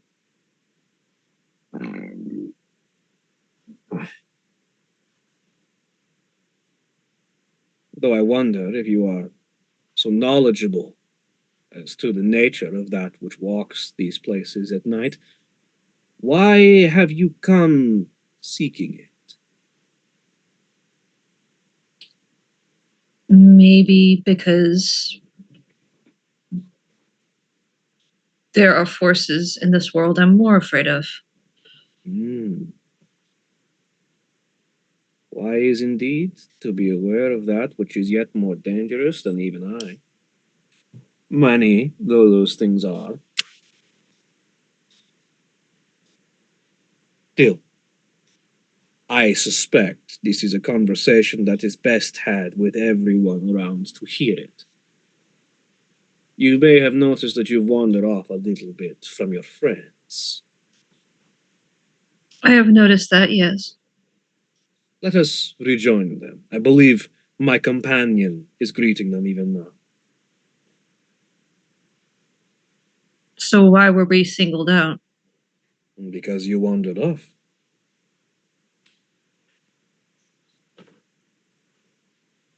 That's fair. Let us make introductions with all present. He says, and sort of starts to walk back in the direction you came from. Follow. Meanwhile, the rest of you sort of looking around, trying to figure out where Joe and James went. Oh, shit. I wouldn't worry, your friend will be all right. Comes a voice from the woods. Sword. Shotgun. Easy now, easy. Though as you hear him say that, you hear the click of a revolver being primed. And stepping out from around a tree, Frizzy, and you spot them to the point that you actually see them step out rather than the rest of you who just notice them when they make themselves known. Is an individual with short black hair, wearing a long black coat, series of tattoos across his torso, just barely visible, wearing sort of like dark tank top and jeans. You can just barely see the outlining of tattoos that seem to like gleam silver in the light. Sort of like fade in and out of luminescence. Bitch, I'm perfectly calm. I'm just calm with backup. And yeah, he's got a large caliber revolver in his right hand, not pointed to anyone, just down at the ground, but the hammer is pulled back in case he needs it. As he sort of steps out.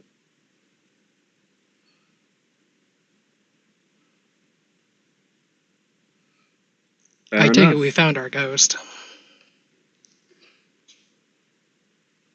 I mean, I don't know about you, but I don't quite think I'm a ghost. That's what the people on the internet say, at least. Fair. People on the internet say a lot of things, don't they? I don't know. A pine cone gets chucked at him. You throw a pine cone at him? Yes. Bounces off of him. Nope, you ain't a ghost. It's a pine cone. He doesn't react to it. He's just like, plunk. Plunk. Nope, you ain't a ghost. Yep.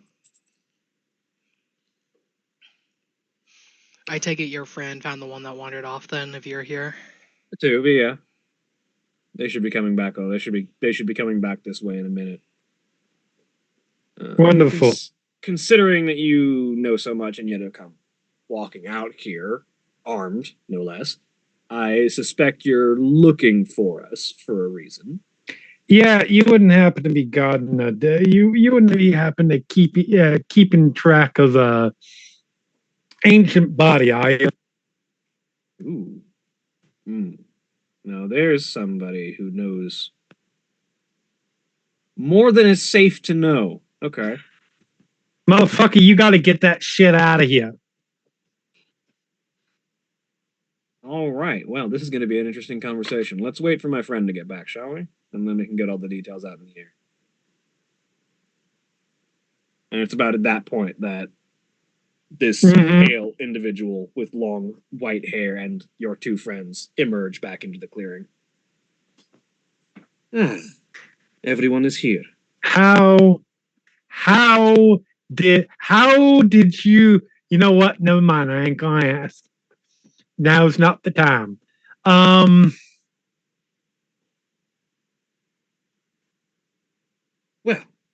I believe introductions are in order. Shall I start, or shall you?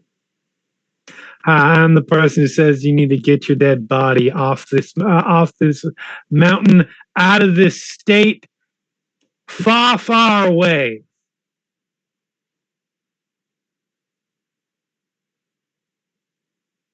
Yes. You can call me Marlena.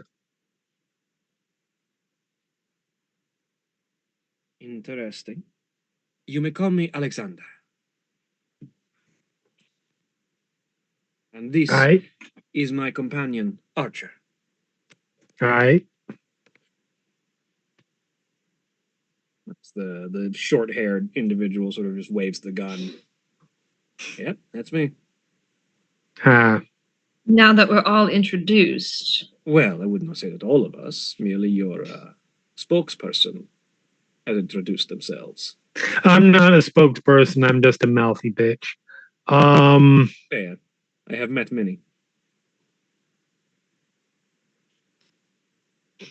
So let's go back to you getting the crazy dead ancient vampire out of this location before literally 2 entire sects full of people come to try and wake him up, thus apparently causing the apocalypse.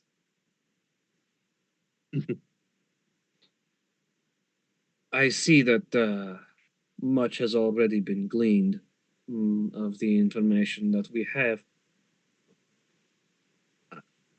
However, you are missing a few crucial pieces of information. He's also Number one. mistaken. Only one group wants to wake it up. The other group wants to keep it sealed.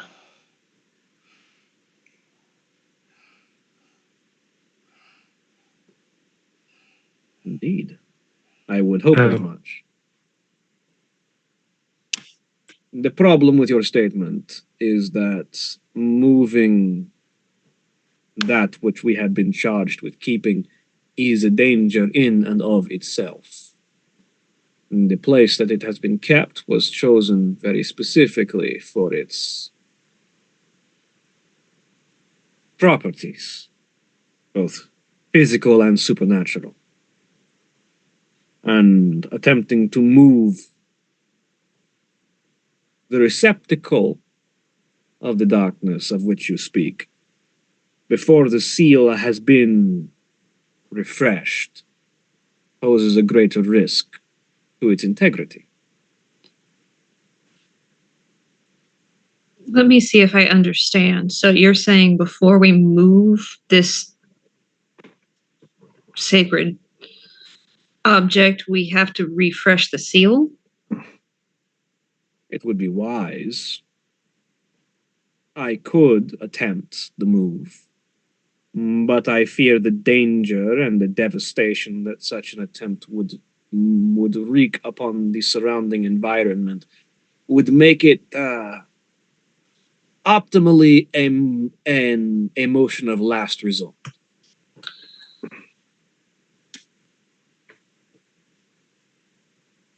Okay, so how is the seal refreshed, or does that take a We special? have to get. It takes the 2 motherfuckers who. We have to get the Sabat person. We have to find Mamiya. Well, they have to find Mamiya. Is that the one that they're looking for? That's the one they're Mhm. looking for, yes. That's right. Okay.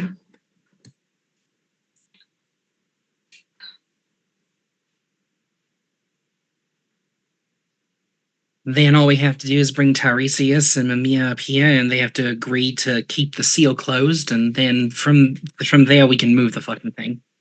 All we have to do. I am trying to be optimistic here. I'm trying really hard, Jackson. Is it Joe is going to look back at Archer and Alexander. Is it any piece that we're missing?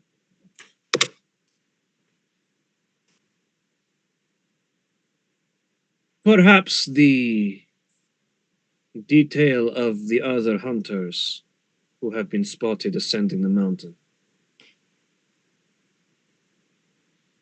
Though perhaps that was of your plan as well.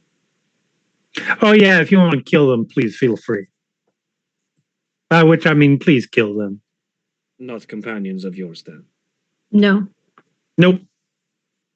She will shoot a look to Tyr. Actually, Brizian pulls out his phone and pulls up the picture of the 2 of them. These 2, at least, are not companions. Well, and I'll be honest, anyone who's with them, because Yeah. they're a danger to us all. Then, if you have no qualms about the method with which they are dealt, then Archer and I will see to it that none reach the seal until it is time for replenishment. I have no qualms about the method in which they're dealt, as well as the method with which they're dealt results in them being dead. I'm assuming that's something that you can handle. I would not. I would not worry myself in that regard.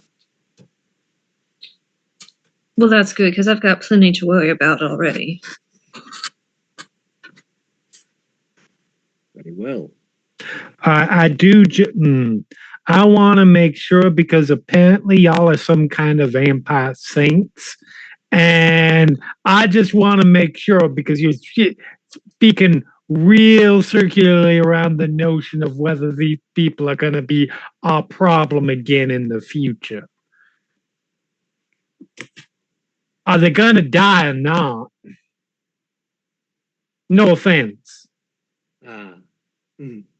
We have not. We are not quite the immaculate beings that perhaps the myths have portrayed us as. That is a path that we walk. We have not reached its end as of yet. However, in the defense of our charge, we have been granted the task of dealing as is required with all who would threaten it. Love that. It's a good look for you. To that end, if these individuals would threaten us or the charge we hold, then they will not be permitted to leave the mountain. Oh yeah, one of them is going to try and eat you and gain your powers, and the other one's just going to try and eat you. For the fun of it. Or fuck you, or something. We don't know. Both. Probably both. Could be both. Not necessarily in that order. I don't like to think about it, but no, probably not.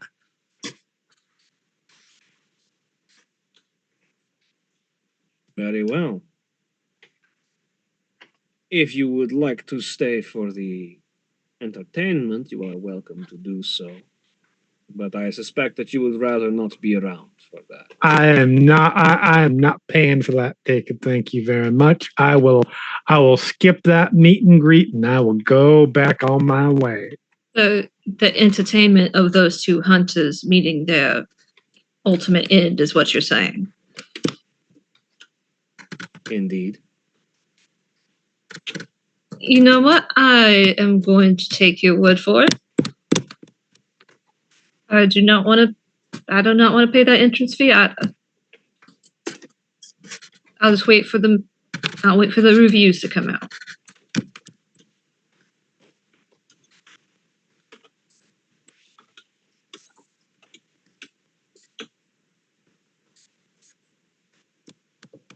Very well. If you would like, I can assist with walking you back towards the trail to return from whence you came. Brittany just looks up and kind of just points in the direction of the trail. One who is versed in following the stars. You should have no problem.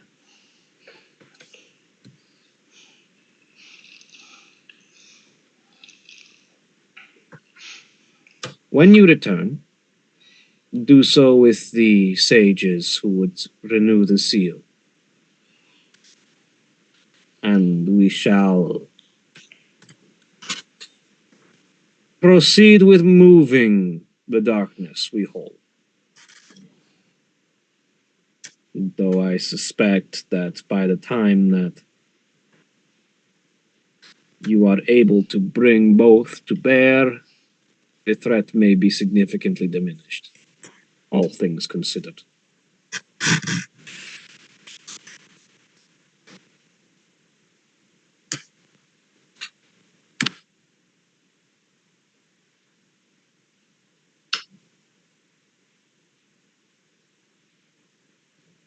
Wonderful. I'm just having a hard time. Sorry, in the accent. So, William is having a hard time hearing you. What your Alexander said? What? He said, when you return, please bring along the sages who will refresh the seal. Though I Right. suspect that by the time that you are able to bring them to bear, the threat will likely be much diminished. Diminished. Understood. And when that time arises, we will return. Then Alexander Ravenhall bids you farewell. Adios. He sort of takes a deep bow and just offers the gesture.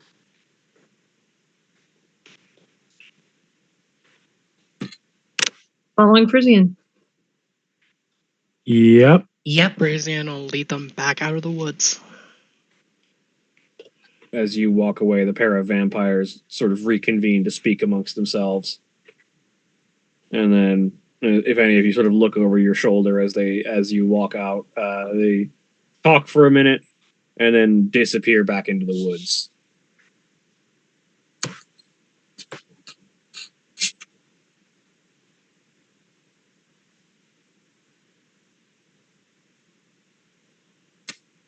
At which point, after there's been a bit of distance, Tyr just kind of, I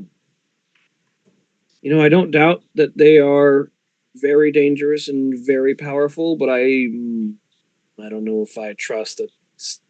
Well, let's just say that the two of them have made it out of very, very dangerous situations before. I don't think they can kill those two, but I think they might get away. It's kind of what I'm about. I mean, at this point, I don't care if it's to the death or to the pain, just as long as they're not in our head anymore.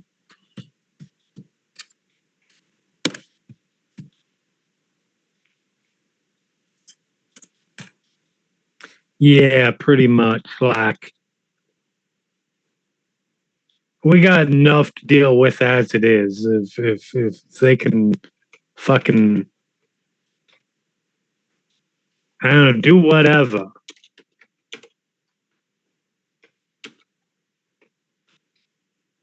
I mean, maybe, but if either of them survive that encounter, they're going to be hell down the line. That is what we call tomorrow's problem.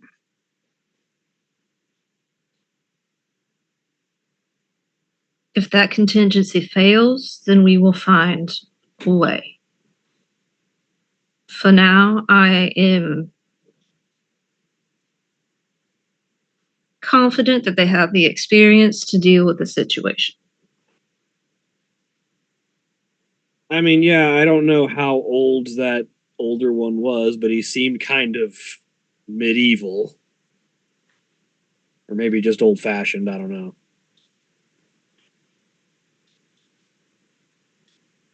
I don't know, but if those two fuckers can't kill these two, we are not killing them. I mean, I'm just saying the Spanish had ways of getting people to talk. That's all I'm gonna say. You think? No, he couldn't have been. Like if one or both of our hunter problems make it off this mountain, then we better look into figuring out how to missile strike them or something, because I am not facing down something that survived that. End of story. I mean, we're collectively rich now. We could always hire a sub to go down to the bottom of the Marianas Trench and not come back.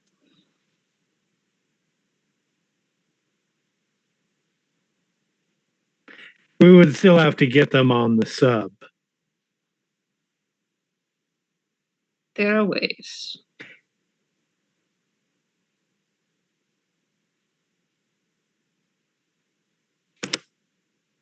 I'm less We concerned just about. little pieces of like little pieces of vampire food along the way,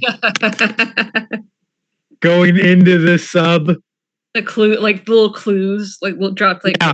like Vampire droppings. cartoons, like You're Like, going. You're going. grab it this way with an arrow pointing. You're going into the water. Just go for the were sharks. I'll take another thing that I will not be fighting. Thank you very much. Yes, take another thing. I would rather encounter anything else in the world of darkness. All right, But so it- we found our way back to the top. This is tears, just like. I mean, I'm just saying, those two did not get to where they are by being easy to kill. Even if I don't think that they have anything on those two fucking monsters that are guarding that place, I feel like they're slippery enough that they might survive it. I understand that. And if that is the case, we are not fighting them because we will not be able to kill them. We are not the combat people here. Tara, I understand, with all due respect, I understand that it is your job to think like this, and that's why you are so good at your job. However, and I can't believe I'm saying this, and that this is Katie saying this. Can't believe I'm saying this, but worrying about it ain't gonna do nothing.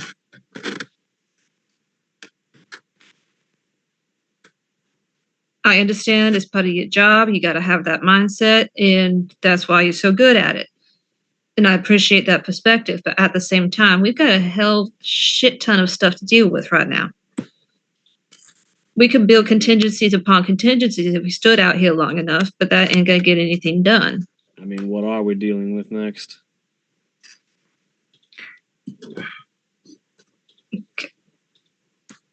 At this point, who knows? We're going down a checklist of I mean, stuff we've dealt with. next up is somehow is checking back in with the We got to check back in with the umbrella. the coterie, not coterie. Camarilla. Camarilla, thank you. We got to check back in with the vampires. Yes. See if they've nabbed the key master or lock picker or The other half. It's only been a day. I doubt that they would have been able to capture all of that just from last night's information. Well, we can at least let them know what we know. Yeah. Does anybody have? We got the contact information for Civ, right? Yes. Mhm. yes. At this point, you definitely have Civ's number. Cassandra's just going to text the prince. You are one of a handful of mortals, air quotes, that the prince has on speed dial. So she's just going to text Civ and say, "Hey, this is Cassandra. We were just wanting a status update." And that's as far as she'll send. It's about 5 minutes before you get a response that it just comes. I appreciate your confidence in our skills, but we are not miracle workers. We are working quickly, but not that fast.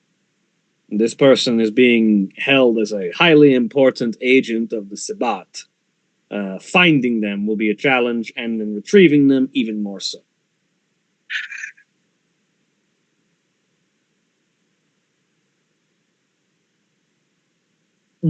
She would just send back, "Good luck."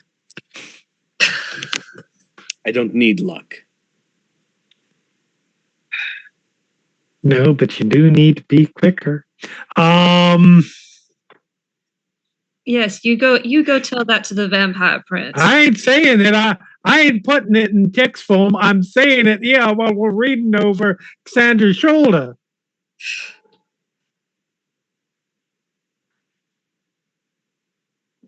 Well, they got nothing A tonight. good so. read. Know your audience.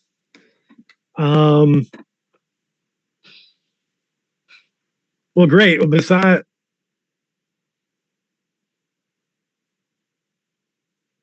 then I guess we got to nod off because the two prongs of this are one, deal with the hunters. That's temporarily being Dealt with. Shelved. shelved. And two, get the people we need to seal the breach or the lock or the barrier or the chastity belt. I don't know.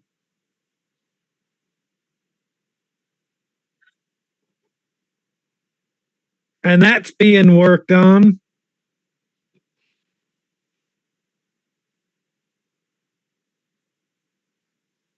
Am I missing anything?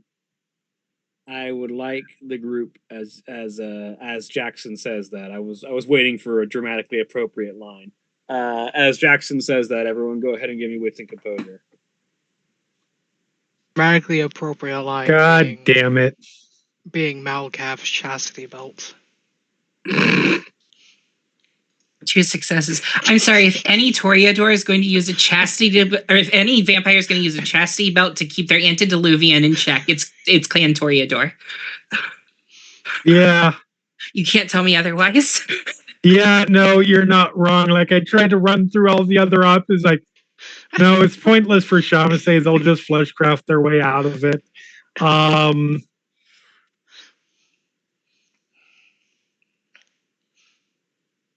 Ganger will just shape change and walk away. Maybe Bruja, because that would be funny. I feel like Bruja would just literally break the thing. Well, that's the point. If it's for an antediluvian, it has to be strong enough that the antediluvian can't just break it. That's why it would be funny, because the Bruja would frenzy on his chastity belt. All I can imagine is like when you put clothes on a dog that doesn't want clothes on them, and they're just like trying, like feverishly going afterwards. And that's how Gehenna starts, because you put the chastity belt on the Bruja. Sorry. Anyways, like, we got anywhere between 0 successes, hi Joe, and 6 successes because Frisian. I will ask again. Would you like to make that a critical failure for a beat? You know what? Say yes. Say yes. Yes. Say yes. Take all the beats. I'm here for it.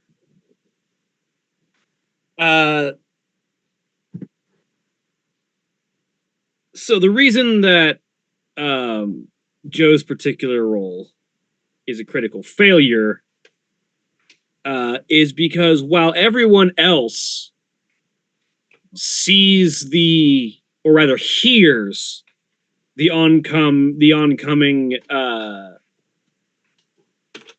rush and is able to dive out of the way. Oh shit. Go get hit by a car on the mountain. Joe it's a mountain. The steps are the streets are the paths are treacherous at best sometimes. Mm-hmm. And Joe finds her foot caught under a root of one of the many trees that is going around the mountain, and while she's stuck there, she almost does not notice this until it is too late, and James is forced to physically tackle her to the ground as 7 shapes moving faster than the eye can keep them in general balance come careening up the mountain path and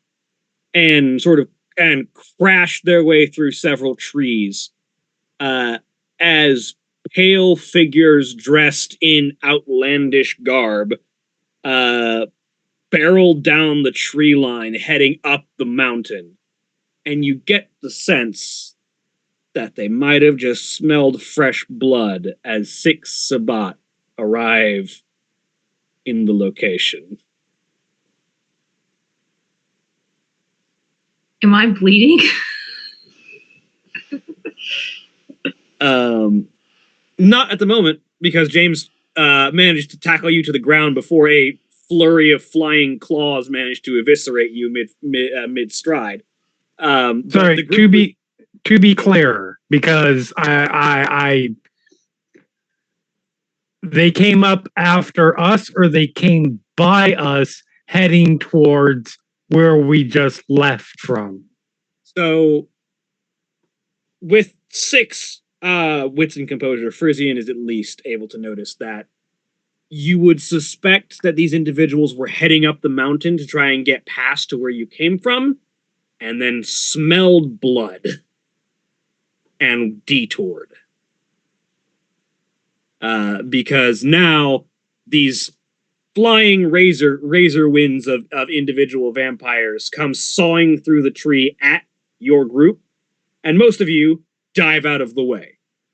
But Joe, being caught in a root, has to be tackled to the ground to avoid being eviscerated mid-flight, as 6 vampires crash through the tree line and skid to a halt, having passed by all of you, and 6 pairs of red eyes look up at you in the night.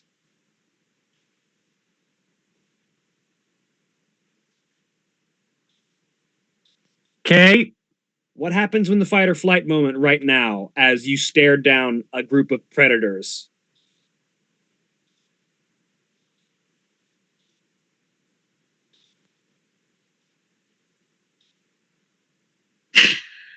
Adrenaline begins to pump. You have a split second to decide how exactly you're approaching this. As far as running away or running toward? Yeah, run, fight, do something in between. I mean, running toward, they're around us, so Well, around us, but like if you treat them like us. if you treat them like a pack, they sort of went past you because they were trying to like bowl you over mid stride. But all of you got out of the way mostly, and so they kind of ended up barreling past you and skidding to a halt. Technically, they are up the mountain from you at this point by about 40 feet. Move, move, move, move, move. You're not running yet. Change that. All right. I would like whatever form of get the fuck out check you think your character is making, if all of you are opting to get the fuck out. I'm gonna say something ridiculous. Mm-hmm. Since Joe literally just like got her foot caught and does not trust her own feet, Joe is gonna piggyback on James. All right. Like, I'm not getting caught a second time. James will absolutely pick you up and make a get the fuck out roll for both of you.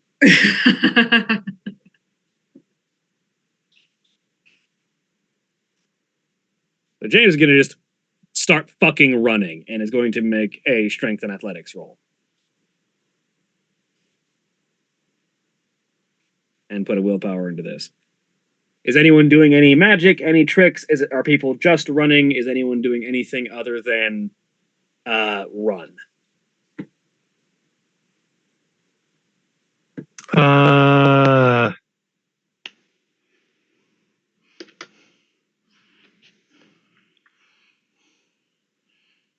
Not at the moment.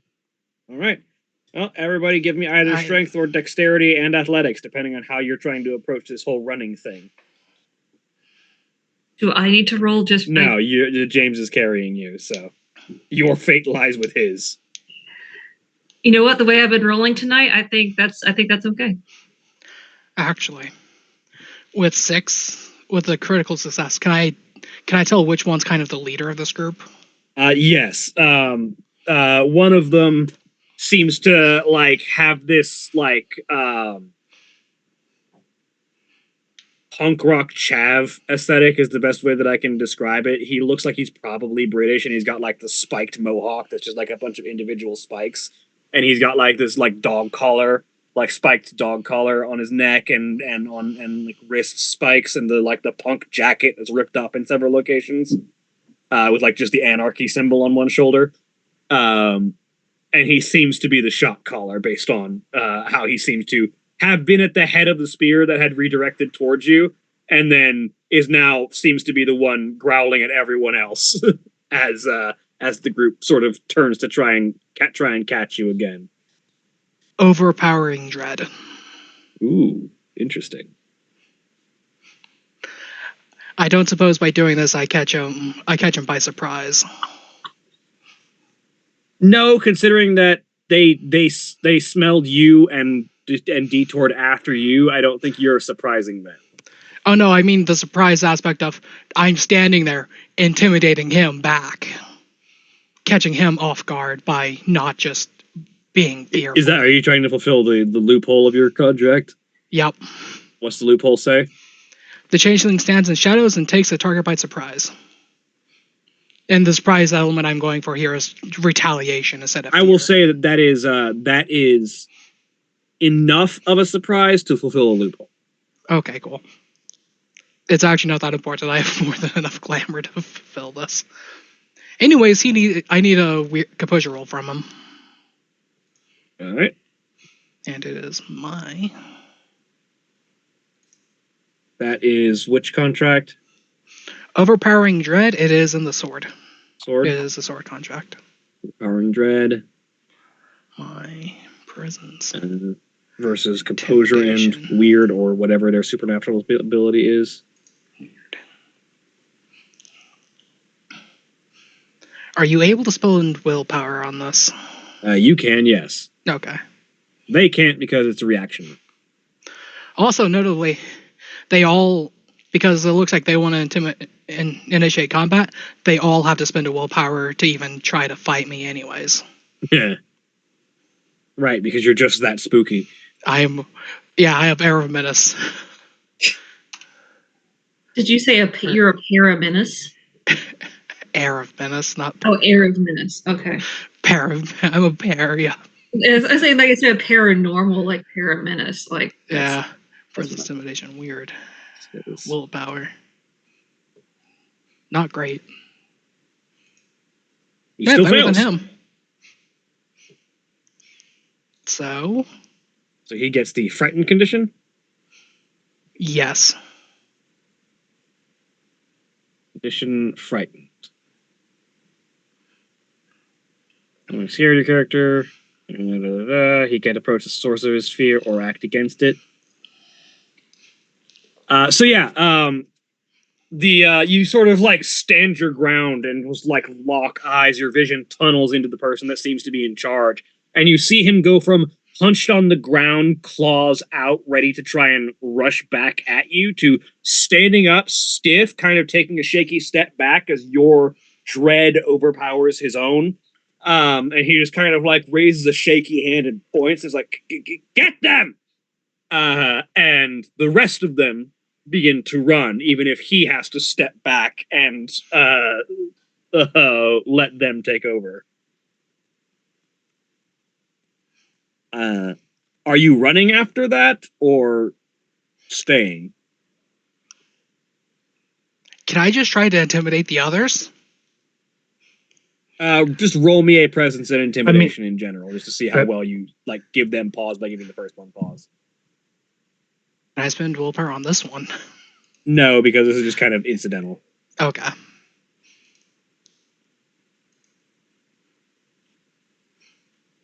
They seem to stop and take stock of what's happening with their friend, but they don't seem to slow down that much.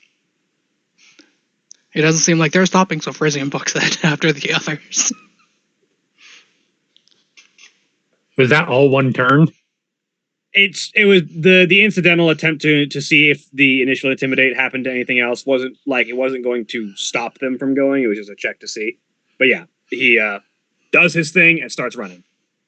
I was just hoping it'd make them falter. So it's like, cool, another moment to get the fuck away. Yes, if any of you Give would like to them do pause. something and start running, you are welcome to as well.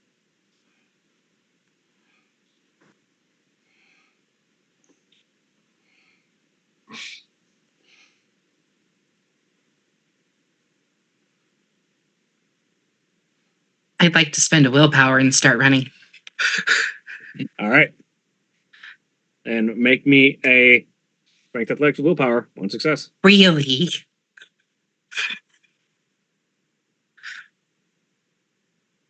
Oh, that's right. What's the role? Dexterity or strength for in athletics to run? Either dexterity or strength and athletics. Athletics. And this I can spend another willpower on, right? Yes, this is a different thing that you're doing. Fantastic.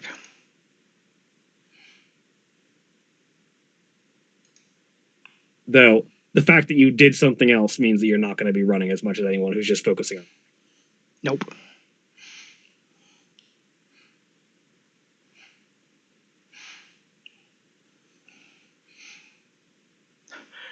No, realistically, I'm staying behind the slowest person.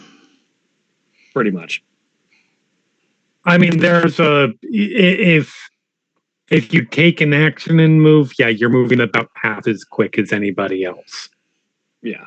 So If anybody who's you are not trailing, like full on moving. yeah, you are trailing the pack at this point because anyone who is full on sprinting is just going.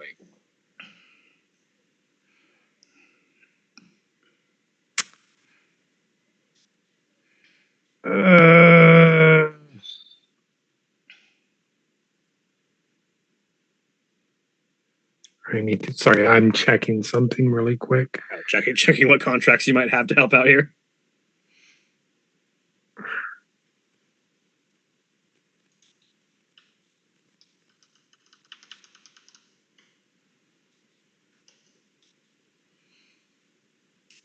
Um.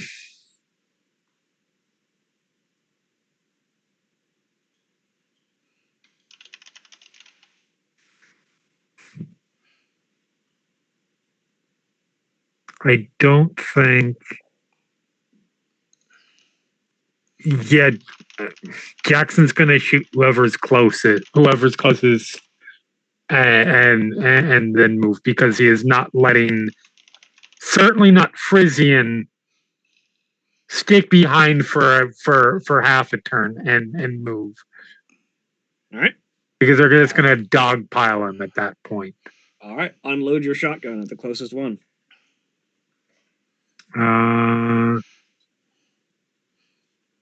They will not get their defense because they do not have that thing. 3 damage. Straight out.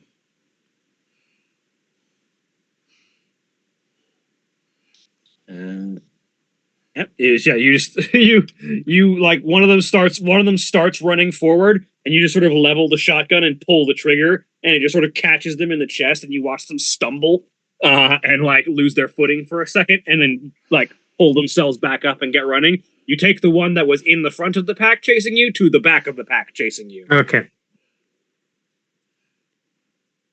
And then And I'm kind of running.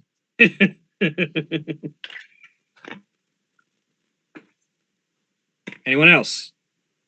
I know that Cassandra is just bolting, so she's at the head of the pack. And Joe's on James' back. Yeah. Yep. I think that's everyone, in fact, of the PCs. Tyr, are you that stupid? I think you are.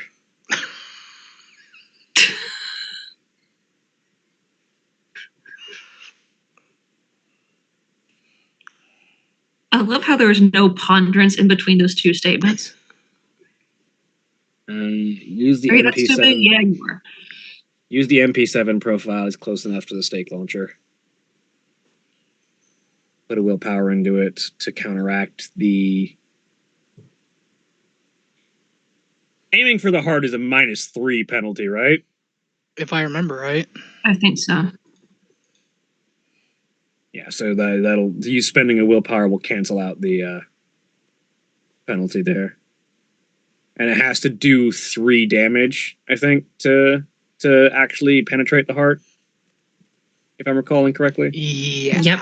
Yeah, you have to do 3 damage for it to actively It's, I mean, petrify the body. this is weird rules because we're using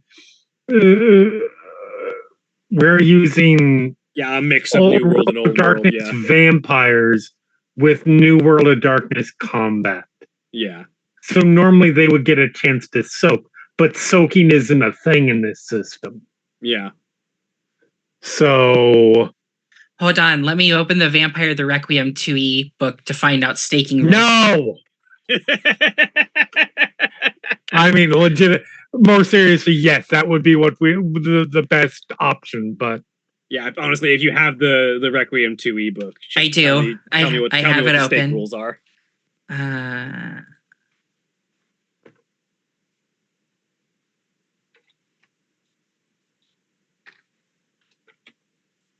that's what we ultimately just need to do Okay. is take the Lost and convert it to the old World of Darkness system. Figure out some way to do that. When a wooden stake penetrates the kindred's heart, the vampire immediately enters torpor. Unlike normal torpor, he awakens immediately upon the stake's removal, but not before. To target the heart, make an attack roll with a -3 die penalty after factoring defense. If the target causes 5 points of damage, it penetrates the heart. Okay, so I have to do 5. It is so much harder to kill somebody, the vampire, and But really, that makes sense too because of the way combat works in New World of Darkness. Like it should be because at that point, it's essentially a death sentence at that point. Yeah. And the stake launcher is only providing 1 extra damage from the launch, so ignore the fact that it says +2 if he actually hits. Oh. Well, damn. What is it? that's You my rolled a spouse. 5. You rolled a 5. Well, You exactly rolled a 5 damage. So yeah.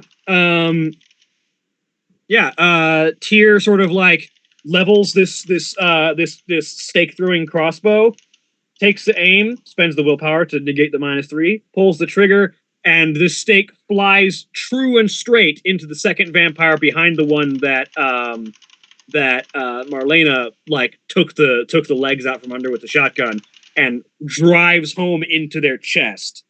At which point the vampire just sort of like mid-stride paralyzes and then falls face first onto the ground and is not moving as the rest of them just sort of trample over his face trying to chase after you, and then starts running.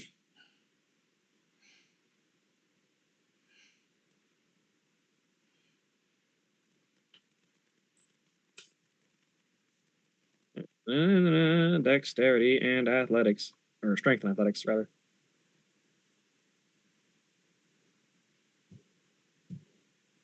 And so, as the group of you are being chased by now 4 vampires, the leader and one of them, leader being terrified and one of them having being staked, as you are being hunted into the night, and we find out whether or not you managed to escape from your night-seeking predators, that's where we're going to end for the week.